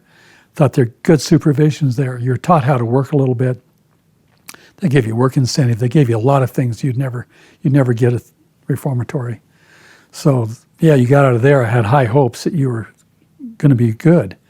And later on, I found out you were going to be bad. You were bad and doing all this other crazy stuff. I didn't know what to do then. But I didn't know how to help you. I didn't know how to help you. I didn't know what to do. There was no place for you to go outside of, go to treatment. And that's where you went. And that's what finally started turning you around, going to treatment. And you got into sobriety and got AA and got a sponsor and started getting help and started. But most of the damage done, I think, to you was in the first 5 years, 10 years of your life. I had no idea what you were going through in L.A. or up in Concord or where the hell you were. I had no idea what you were going through there. Nobody told me that. Her mother never told me what you were going through, what life was like. Couldn't get it out of your mother. I thought everything was going good. I thought she was really doing a good job with you. I had no idea what her life was like until later on, when the truth came out. What were my mom's parents like? Did you meet her mom Yeah. only, or did you ever meet her dad? I met her dad. Her dad was a gruff, alcoholic kind of guy. But I thought he was pretty mean guy, big guy, pretty arrogant, pretty boastful. Her mother was just sweet as you can be. I loved her mother. Vi had a heart of gold. She was just a tremendous woman, heavy woman. She was a hoarder. She had a lot of mental stuff going on, but man, I just really thought the world of her. She wouldn't hurt a flea. I remember one Christmas I sent her washing machine was broken, so I sent her a brand new washing machine. She thought that was great. I didn't care. I just said she needs this washing machine. I cared about her. There was no alternative motive. I just cared about Vi. She was just a sweetheart. And her dad, I didn't know him very well at all. I just knew, I met him a few times. That was it. And so when I left Colorado, I was about to turn 18 after I'd gotten out of RMA, and then I went, I packed all my stuff in my little Subaru and I went back out to California and then moved to Hollywood. I dropped out of high school. Do you remember having any feelings about me quitting school? Well, sure. Yeah. But I knew you were in school. I had to go see the principal of the school with you for you smoking dope and stuff. And you didn't like school. You hated school. You didn't feel like you fit in there. I don't know. I didn't. I thought you should have finished school, but you weren't into sports or any of that stuff. You were more a loner. Did you have any, what was the experience like for you when I moved to Hollywood when I was 19? I just left home and took off. Did you have any feelings about that? Or when you would come visit me when I lived in LA, what was that like? Well, I didn't know what you were doing. That was a big thing. I see you send me pictures of you playing music and stuff. You didn't tell me you were totally stoned out of your mind. There's a few sentences you didn't include in the paragraph. So, oh, I'm doing good, Dad. I'm in this band. We're going here, we're going there, and blah, blah, blah. I got that part, but I didn't got the part where I'm in real trouble. I'm stoned all the time. I didn't get that part because I thought you were doing pretty good after RMA. I thought you were doing pretty good. I didn't realize you slid back down the old slide down to the bottom again. Oh, I see. I didn't know that was going on. You weren't too forthright in telling me that. And when I would come visit when I was living in LA in my early 20s, or when you would come out there with the boys and see me, did you notice anything, or was I deceptive enough to kind of make you think I was doing okay? You're real deceptive. You're real deceptive. I have the mind that believes what people tell me. Yeah. I have a hard time reading between the lines. Right. Had I read between the lines, I know there's some problems there. I don't know what to do with it, though. What do I do with it? What do you do with somebody that's using? And I didn't know anything about alcoholism. I didn't think I was an alcoholic to begin with until I got those tapes from you years later. Mm-hmm. Started listening to them. I said, shit, I got that disease. I thought it was all about drinking. I had no idea that drinking's a small part of it. But I had visions of going out there seeing you on stage and playing and stuff. That's what I wanted to see, was you up doing what you're doing. That's what I had vision. I wanted to surprise you doing that. And then, me and I went out there when we were down there on the Southern California, down by San Diego someplace, and you guys came down. You're pretty straight then. I didn't see anything wrong with you then. I thought you were doing pretty darn good, and the kids were doing good, and we had a good time. Went to Universal Studios, had a really good time, toured around there. I didn't think anything was really going wrong. It seemed like everything was going pretty good in your life. I had no idea until I get these phone calls that, Dad, you send me $2,500 because I spent my girlfriend's money, or I get another phone call, Dad, I let this kid, 13-year-old, drive this car and he wrecked it. Now can you bail me out? And then, oh my God, what's next? What's next? Funny thing about those experiences is that was after I'd gotten sober. I know it. That was after you'd gotten sober. Yeah. Well, we went down on that trip to Mexico. That was right before I got sober. Yeah. That was at the end of the line there. But you remember when we were in Morelia, we had some issues. You and totally do. I had a big issue with you. Supposed to be back. We were in a strange town, Mexican town. I don't know anybody there. You back at 10 o'clock, midnight, you still weren't home. The streets are dark, 100% Mexicans. What am I going to do? I think you got kidnapped. I think my mind goes into the ozone. What could happen? You got kidnapped. Later on, I found out what you were doing on the roof. and I'd taken Andy and Cody. You took them with you. Who were young. Yeah, they were little kids. And I was scared to death. And so when I got mad at you, it wasn't the anger, it was the fear underneath that. I was terrified something happened to you. All three of you. I was just terrified. Maybe they got kidnapped or something. I was terrified. And you're the oldest one, so I took it out on you.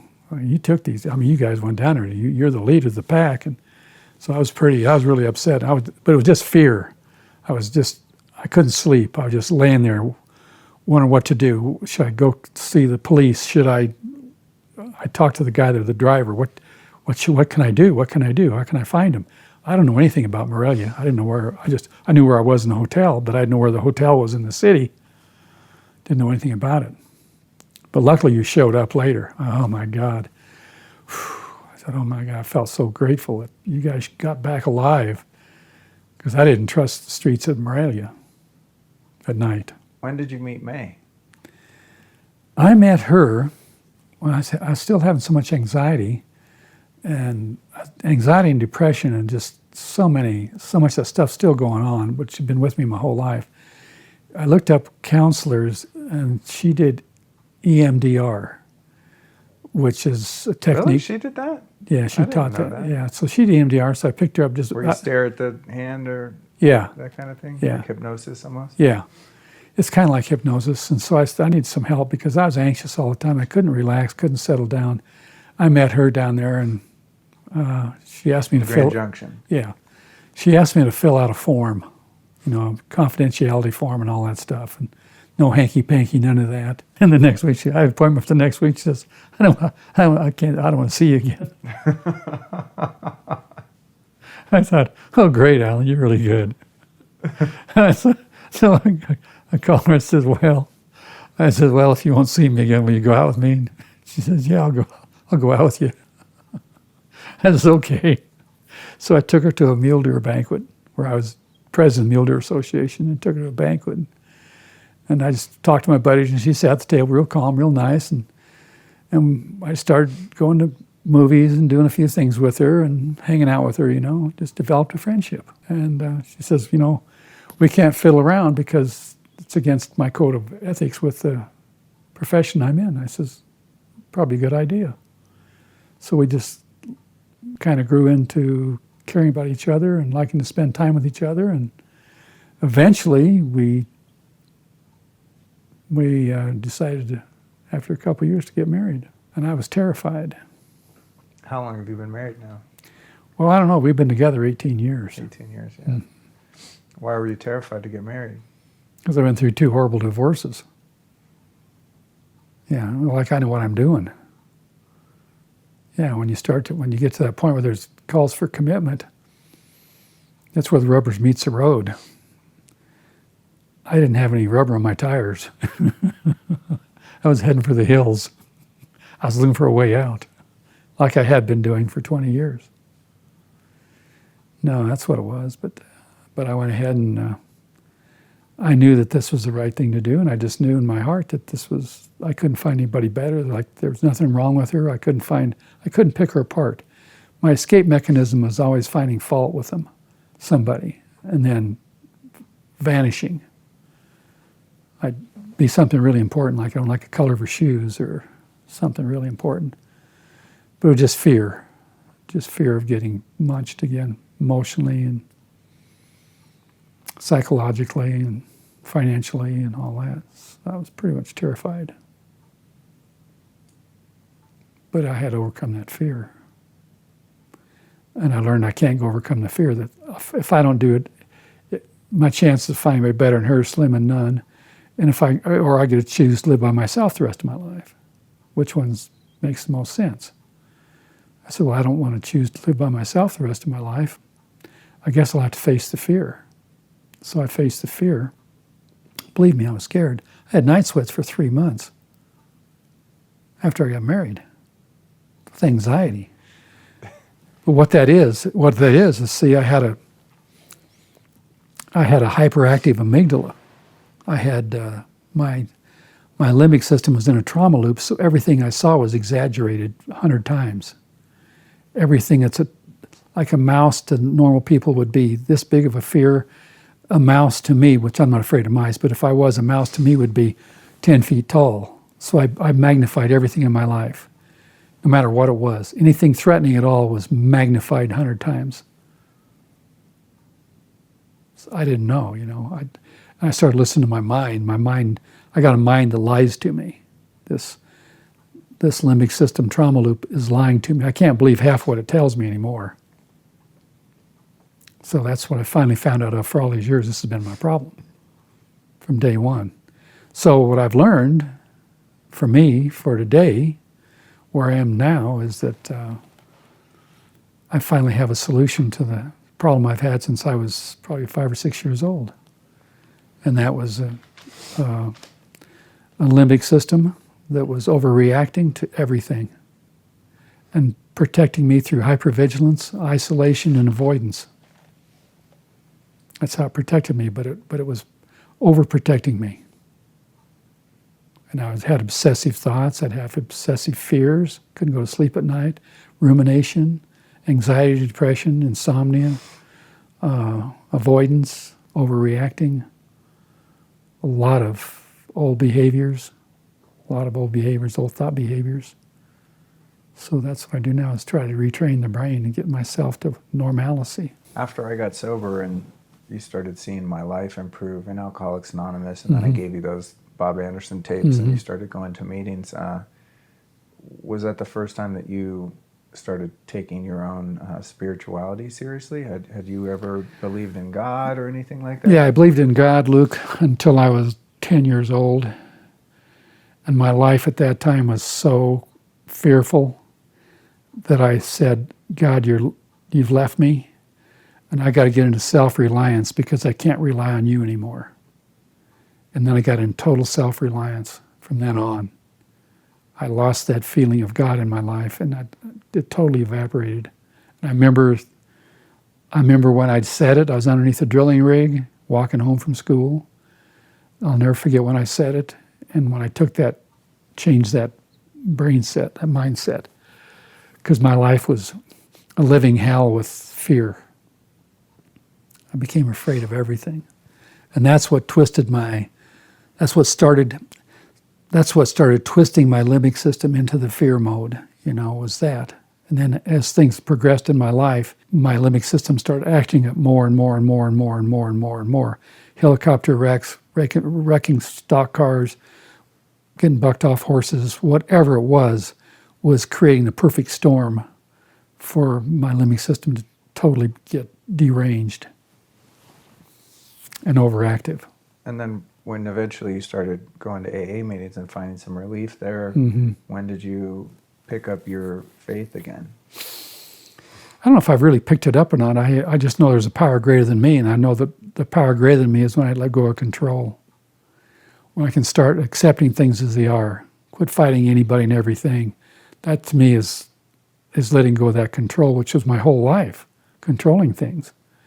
And when you take that away, my mind says it's not going to work out the way you want it to work out. So it's gradually, little by little, letting go of that control and just accepting things as they are and quit fighting. And all the steps helped me with that. All the steps helped me a lot. And I did thorough steps, as thorough as I could, applying them as much as I could.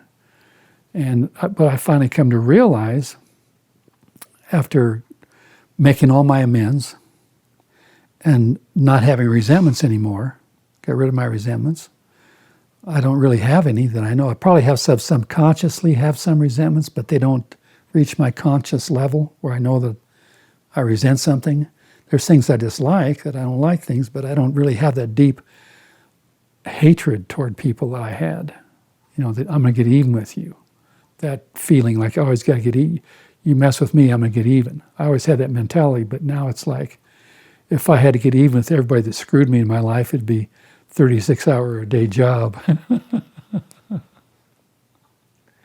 And so do you have a practice of prayer in your life now? Do you contemplate God or talk to God as you're living your life? Yeah, I do. Every day I do my ritual. I do my... I'm doing a program now called Dynamic... neurodynamic... Can you something S? DNRS. I'll just simplify it. Yeah. Dynamic neural retraining system. I do that every day for an hour at least. And I post online quite a bit with other people that go through this program. And what I've come to realize that the reason behind my drinking at 12 and alcoholism and growing up in alcoholism, the reason I think my father drank was because he was just driven by fear too. And so when your limbic system you've got the neurons in your brain. Neuroplasticity has only been really studied for the last 10 years. So I started researching neuroplasticity of the brain. I could see where the neurons that I've been using are malfunctioning, and they're big. I go to the same result every time. Every time I see something, I get the same result because I keep doing the same thing. And it's retraining that neural pathways and the synapses in my brain to react in a different way. And when I do that, then I always have a thankful part of my future visualization or my past visualization, which is always positive, that I come into a prayer that, thank God, thank you for everything you've given me. Thank you for this program, and thank you for my sons are still alive. Thank you for my wonderful wife. Thank you for everything I've got in my life. I just go from a negative mindset, which is the alcoholic thinking mindset, into changing that mindset into positive thinking that everything is good and going to be good. And I don't hang around with the negative people anymore, that everything's bad, the world's going to come to an end and all that stuff. I'm more like, I don't watch the news anymore. I don't read newspaper anymore. I don't do any of that. It's all negative press. I'm doing everything I can in my life to separate myself from the negativity that's in front of me every day, because what I've learned is the normal mind has a negative bias. Now you put an alcoholic there with an alcoholic mind, with that mind, and his negative mind is off the charts. So I know that I need to stay away from that negative input, negative influence on my mind on a daily basis, and watch comedies, watch sporting events without being invested who wins. Don't get caught up in controversy in politics or religion. I have my own feelings about it, but as of a year ago, I've disengaged from that. I don't read the paper about Trump or what he's doing, what he's not doing. I don't argue with my sister anymore. I don't have to prove myself right anymore with either one of my sisters or my family. I just let them believe what they want to believe and let it go. And it seems to work out pretty good. I just avoid certain subjects to talk about that I have an opinion on. Doesn't mean my opinion's right, but it seems right to me. You seem to have a really happy, healthy relationship. What are a couple of the key points that have helped you to have a successful relationship with May? Well, I think the key thing I had to learn right off the bat was women need to be cherished. That means I have to take myself out of my selfishness and care about somebody else. Because inherently, growing up in an alcoholic family the way I was growing up, with no boundaries, no limits, I was pretty selfish and self-centered my whole life. I did what I wanted to do. Like everybody in the back of the book, those 42 stories, almost everybody in the back of the book did what they wanted to do, when they wanted to do, who they wanted to do it with. It's a lot of selfishness in there. So I could identify that. So with May, I had to learn how to cherish her for who she is. And what I had to learn is men need to be respected. Those two things are primary. I need her respect, and she needs my cherishing. And I need to take care of her and protect her, and she needs to show me appreciation and admiration at some point for things that I do. And that's what makes it. Another thing that makes it is being clean and honest. Same principles as AA is. First principle is honesty. Got to be honest with her. I don't go out and cat around. I don't go out and do any of that stuff. Any place there's women that could twist my head a little bit, I go somewhere else. I don't put myself in dangerous situations. My dad was a philanderer, and I don't want to do that. So hadn't been easy, to change that behavior, but I've had to do it because I don't want to live with the guilt I would feel if I changed back to the old behavior. And the best thing about marriage is sharing. It's like we've talked about, having similar interests, similar values. I can trust her no matter where she is. She can trust me no matter where I am. There's no jealousy. There's no battles. There's no fight over who's right and who's wrong. As long as she understands that I'm right, it's no problem. It just works out pretty good. But I like women that are feminine. That's just me. And I like women that are nurturing. See, what I didn't realize is we all have these needs: physical, emotional, and nurturing needs. And most of us that grow up in alcoholic families never got the emotional needs met. So we struggle with that, trying to get those needs met. And almost everybody in EMDR, in my program I'm doing now, almost everybody has been affected the same way that I have been affected, and you've been affected. It's that we just didn't get a very good chance growing up. It created a lot of pain in our lives. All the way through our lives, it created a lot of pain. How have you and May learned to communicate and resolve issues as they come up? There's a tool, we don't use it anymore, but we used to use it a lot because I was so afraid of being imposed on by family members and other people taking advantage of me.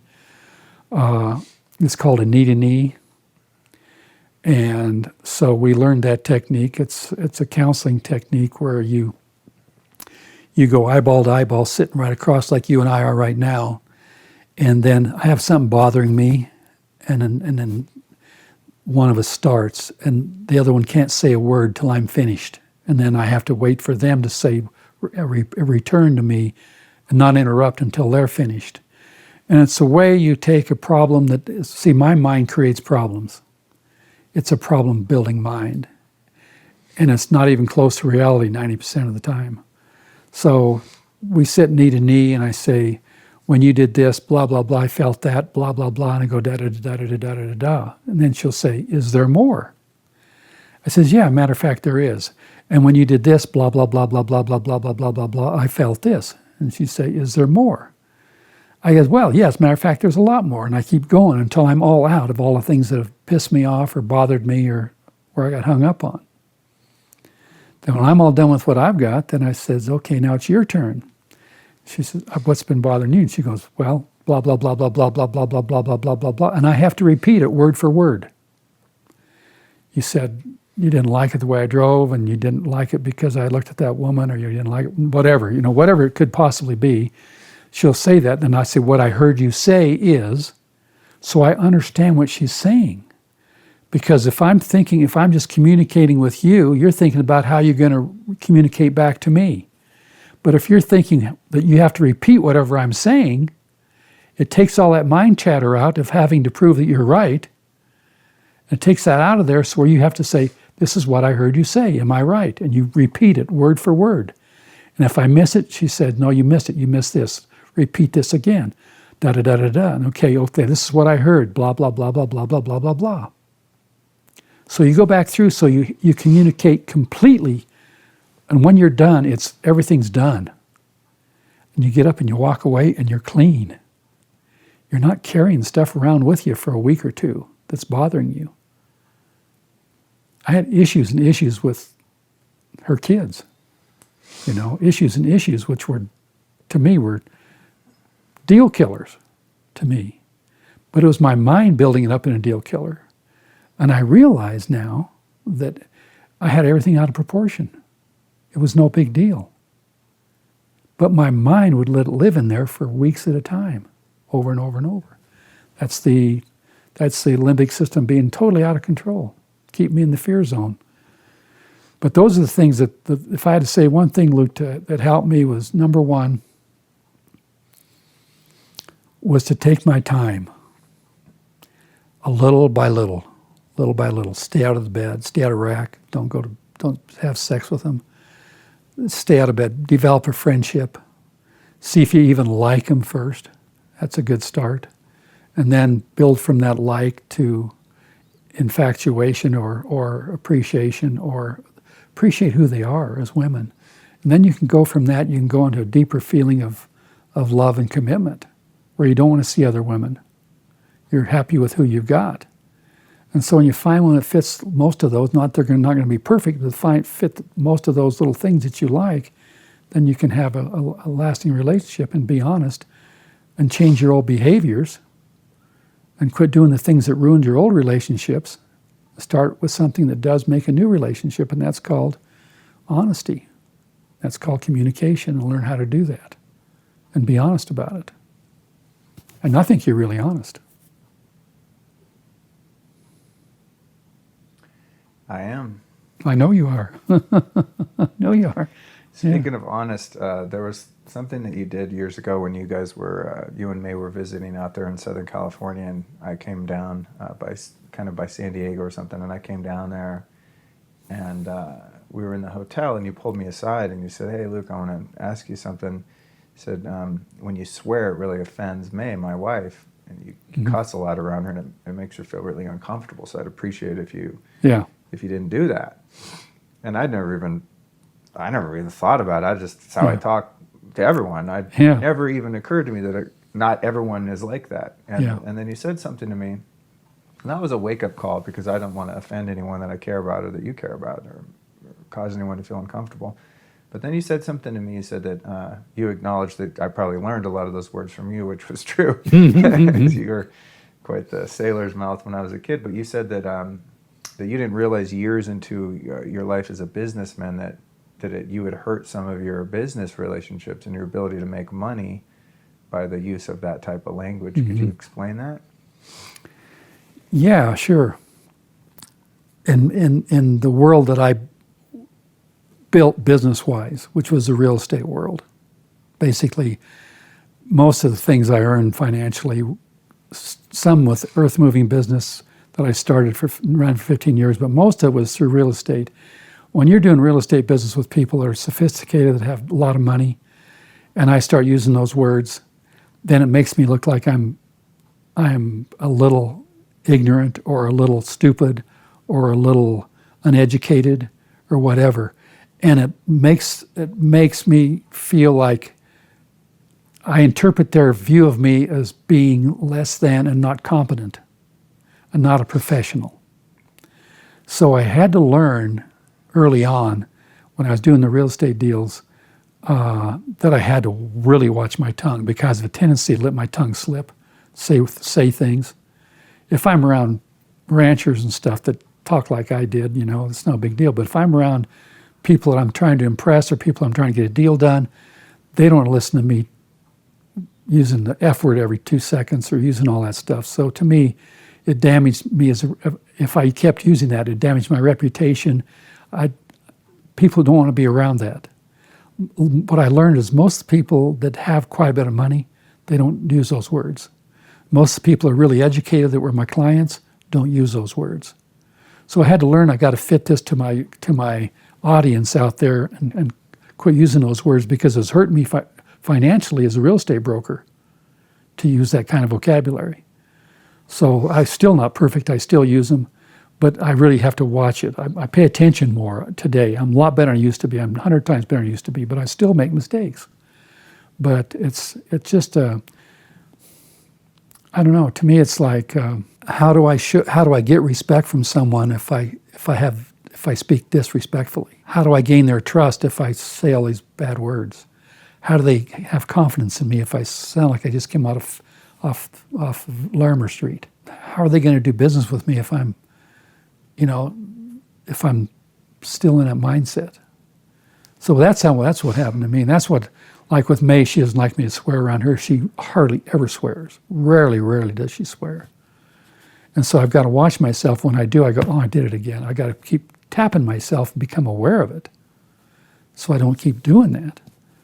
So depends on who I'm with, but sometimes I'm with guys in AA, and most of those guys are just like I was, But in the meetings I go to in Florida, they specifically say that please don't swear in the meetings. And they don't. And it's the people that go to those meetings who are generally multimillionaires.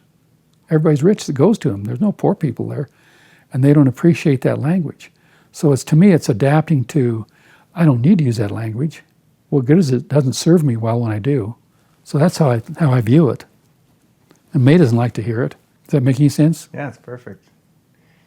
And then I think the last thing that I want to cover here, which is great. I think we got a lot of really good stuff that's going to be meaningful to have on record. What would be some advice about business and building wealth and having that type of security? Hard work's one of them, but it's not how hard you work. It's how smart you work. You can go out and work your ass off every day and never have any net worth. But it's always looking outside the box for new ways to incorporate more income into your life through by having enough view outside your life, like being able to see a deal when it's there and take advantage of it. It's like when I was in excavating, I never made much money because I was always focused on digging holes and filling them up again. When I started doing real estate and I started saying, well, let's see, I can take this money, I could buy this property, take my earth moving equipment, and subdivide it and do all my own water lines, sewer lines, and roads and everything. I can expense it off of the earth moving account, and I get capital gains when I sell the real estate. See how that works? Mm-hmm. Instead of paying ordinary income on V&S Excavating, I got capital gains on Storey Enterprises, which is real estate, or Storey Real Estate LLC.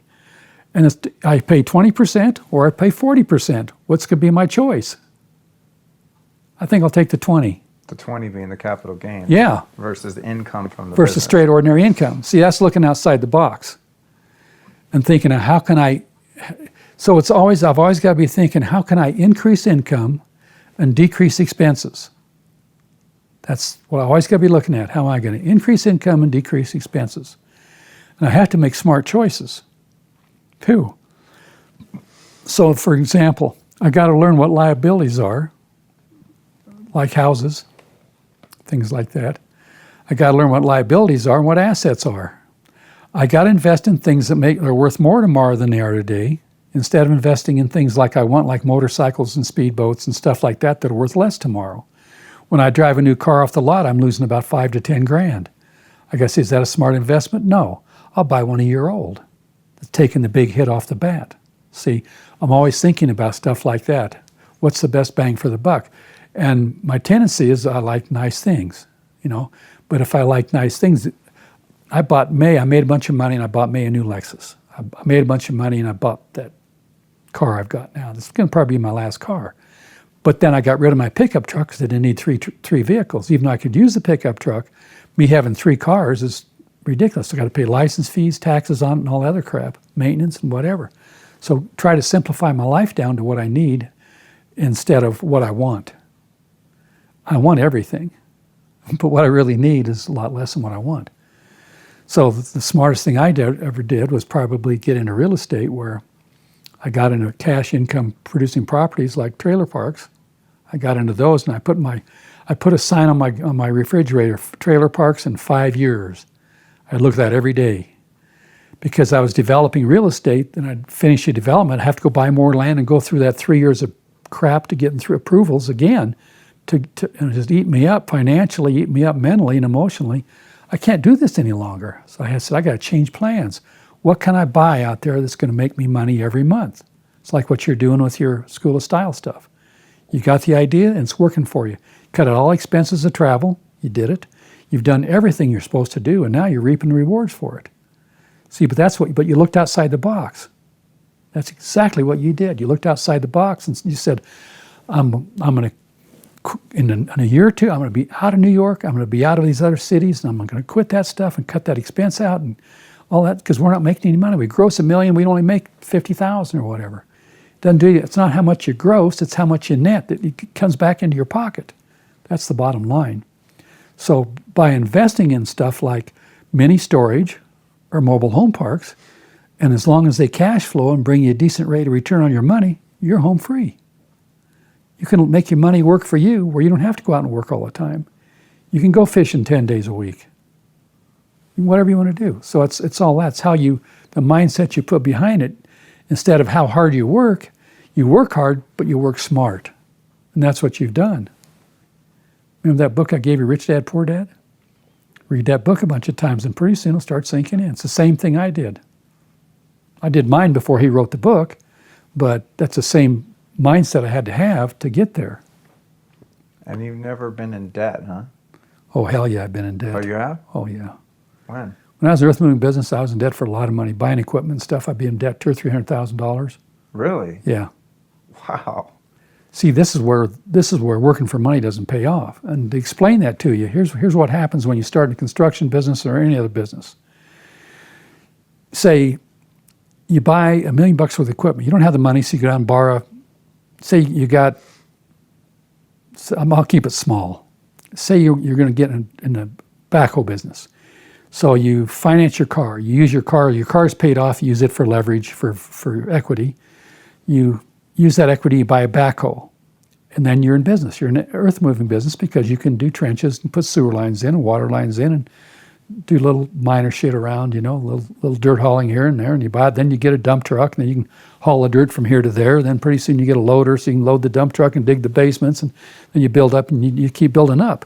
But to do that, you got to keep borrowing money to keep it going. So I make my first year, maybe I made $200,000 grossed, and my operating costs were probably $50,000, $100,000 in operating costs. So I basically gross profited or net profited $100,000, but I had to borrow $60,000 to buy the backhoe. So I had to take out of that 100, I had to take 60, pay the backhoe, pay off the loan for the backhoe. And then I got to stay around all winter long with no excavating because there's snow on the ground, and work on equipment, which is a constant decrease of capital every day. Money's flowing out, buying parts and filters and stuff, keeping guys on the payroll. Springtime comes around, I'm ready to go again.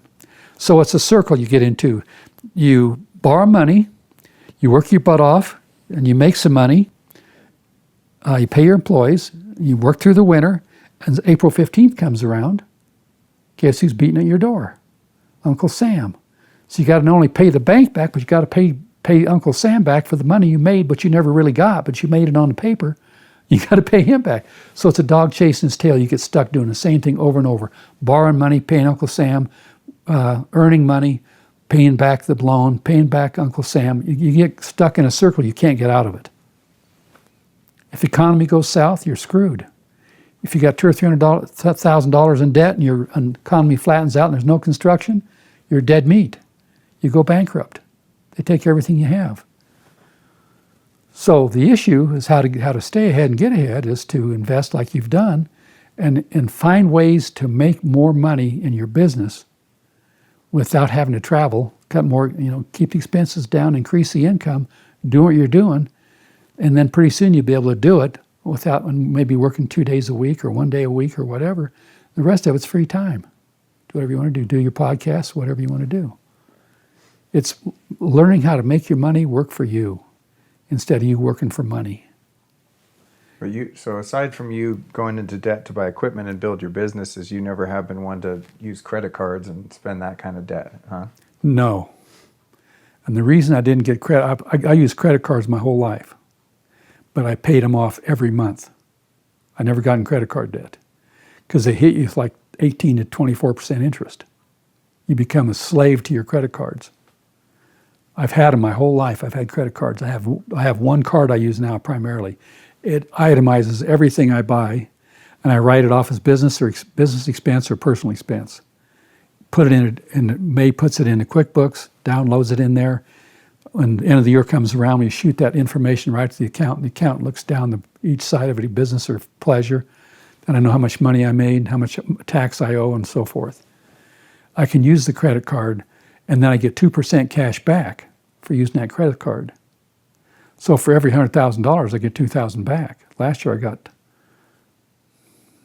about $3,000 back, $3,000 or $4,000 back off using that credit card. So you're actually making money off the credit card instead of it charging you. That's right.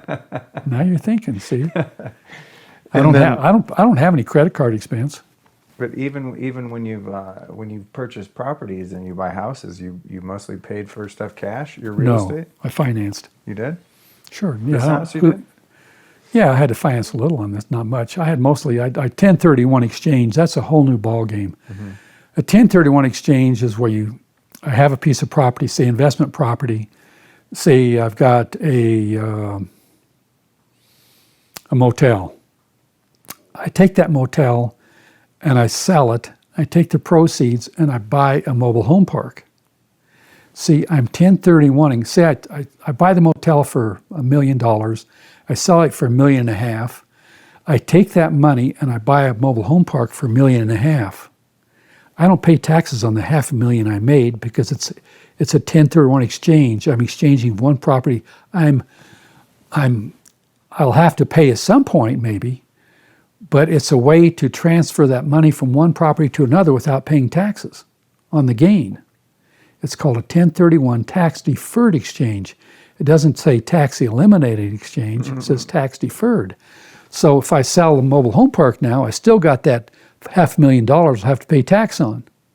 But if I don't sell a mobile home park, I'm using the government's money for as long as I own it. And that $500,000 worth $500,000 down here, in real money down here, the $500,000 in 10 years is probably worth $200,000 because of inflation. See what I'm saying? Mm-hmm. So I'm paying it back $200,000 for the $500 because inflation's eating all that up. Oh, interesting. See how that works? Yeah. So the gain value gets diminished over time because of inflation. Exactly. So by the time that debt and taxes comes due, it's actually worth less. Yeah. It costs you less. Yeah, if I ever decide to sell it, I don't sell them. Yeah. I don't sell them because I don't want to pay the taxes, but by the time I pay the taxes, it's going to be minimal because the $500,000 20 years ago is worth, in actual money, maybe $30,000 20 years later. Mm-hmm. So I'm paying all that back with $30,000. That makes sense to me. Mm-hmm. So you got to work the plan, thinking outside the box again. So it's like in your business. Say, I try to get you and Andy in mobile home parks and mini storage and stuff like that. It's like when you buy into that stuff, you want something that's going to cash flow out where you're making, between 6 and 10% a year net. After all your expenses, you make 6 or 10% a year. That's not too bad. And then what you get along with that is you get the appreciation of the land under it. There's zero value to that at that time. It's just blank land. And your real estate taxes are very low on unimproved land. So then you're getting 6% on your money, plus if the property doubles in value in 5 years, you not only got 6%, but you got double in value. So you paid $500 for it, sell it for $1 million in 5 years, you've made $500,000 profit, plus 6% on the income. Nice. It's a good way to inventory real estate. And as things grow around it, the real estate generally goes up in value. Houses don't necessarily do that, but real estate does. Houses are liabilities. I don't invest in houses. This one here, I'll be lucky to get what I paid for it. If I get out what I paid for it 12 years ago, I'll be doing fucking good. If this house was in Hollywood, you'd be making out like a bandit. Probably would have doubled in value by now. I know it. That's the whole thing. But Grand Junction's a dead area, so I got to really be careful where you invest. I would invest in Grand Junction, buy a house here in Grand Junction for investment because you might make a little bit of money here and there, but you're not going to do well. But if I invest in Aspen like I did and down in Roaring Fork Valley like I did, I made a lot of money. But most of my money was made in developing real estate like Blue Lake, what we didn't talk about, and Lions Ridge Estates, which I developed. Where's Lions Ridge? Just, do you know where Catherine Storey is? Uh-uh. Do you know where Carbondale is? Yeah. Between Carbondale and Algebel. Oh, okay. It's 100 acres up on the hill. I developed into 15 lots and sold it. Came out really good on that. So you would buy just a big piece of raw land, then use your equipment to subdivide it into lots, and then you'd sell off the lots and make a lot more money than you did buying one piece of land that wasn't divided and developed at all. You got it. So I had my own equipment, my own dozers, loaders, excavators, everything. And I would take and I'd put the roads in, the water, sewer lines, everything in, and gravel the roads or pave them, whatever I did. And then I do have my own stuff. And I got to write that off against my income for the earth moving business. And I got to capital gain it when I sold a lot. And you did that in Elk Run, too, in Basalt, right? Did you do that one? Yeah, I did that one. But that was a bad deal. That was 81, 82, 83. That's when the economy went south. We hit the market exactly the wrong time. It took us 3 years to get approvals. It took us $1 million in soft cost, attorney's fees, and planning. 3 years to get approval. When we got approval, you couldn't give land away. So timing is everything in that business. Right. I never would have anticipated I couldn't sell property in Roaring Fork Valley. God, because now think about how much those properties are worth. Well, I mean, there's 220 homes in there now. People got a great home, and they've probably paid $30,000, $40,000 a lot back then. It's probably worth $250,000 a lot today. Mm-hmm. Everybody I sold property to in those days made money. Everybody. I did Basalt Business Center East. It was a 15-space industrial park. Took me 2 or 3 years to get there. I had $300,000 in soft costs. My infrastructure costs were $160,000. That's water lines, sewer lines, curb and gutter, sidewalk, landscaping, blah, blah, blah. It was $160,000. Cost me twice as much to get approval as it did to do all the improvements. Wow. That's what government can do to you. That same subdivision, Lions Ridge, a 15-lot residential subdivision, Lions Ridge, my soft costs were less than $25,000 Wow. compared to $300 in Basalt. And the one in Lions Ridge was 100 acres. The one in Basalt was 6 acres. Was that just because one was in one town that had tougher regulations? You got it. Yeah. It was like Aspen. More bureaucracy. Yeah, tons of Some bureaucracy. towns than Exactly. Right. I would never do it again. Interesting. So that's what I've learned. Yeah, well, that's good. That's good stuff, Dad. Well, I think that brings us to the end. Sounds I good. think that brings us up to our current day. Thanks for sharing your story and your experience. You're welcome. All right, we're going to sign off. I love you, Okay, Dad. love you too, Luke.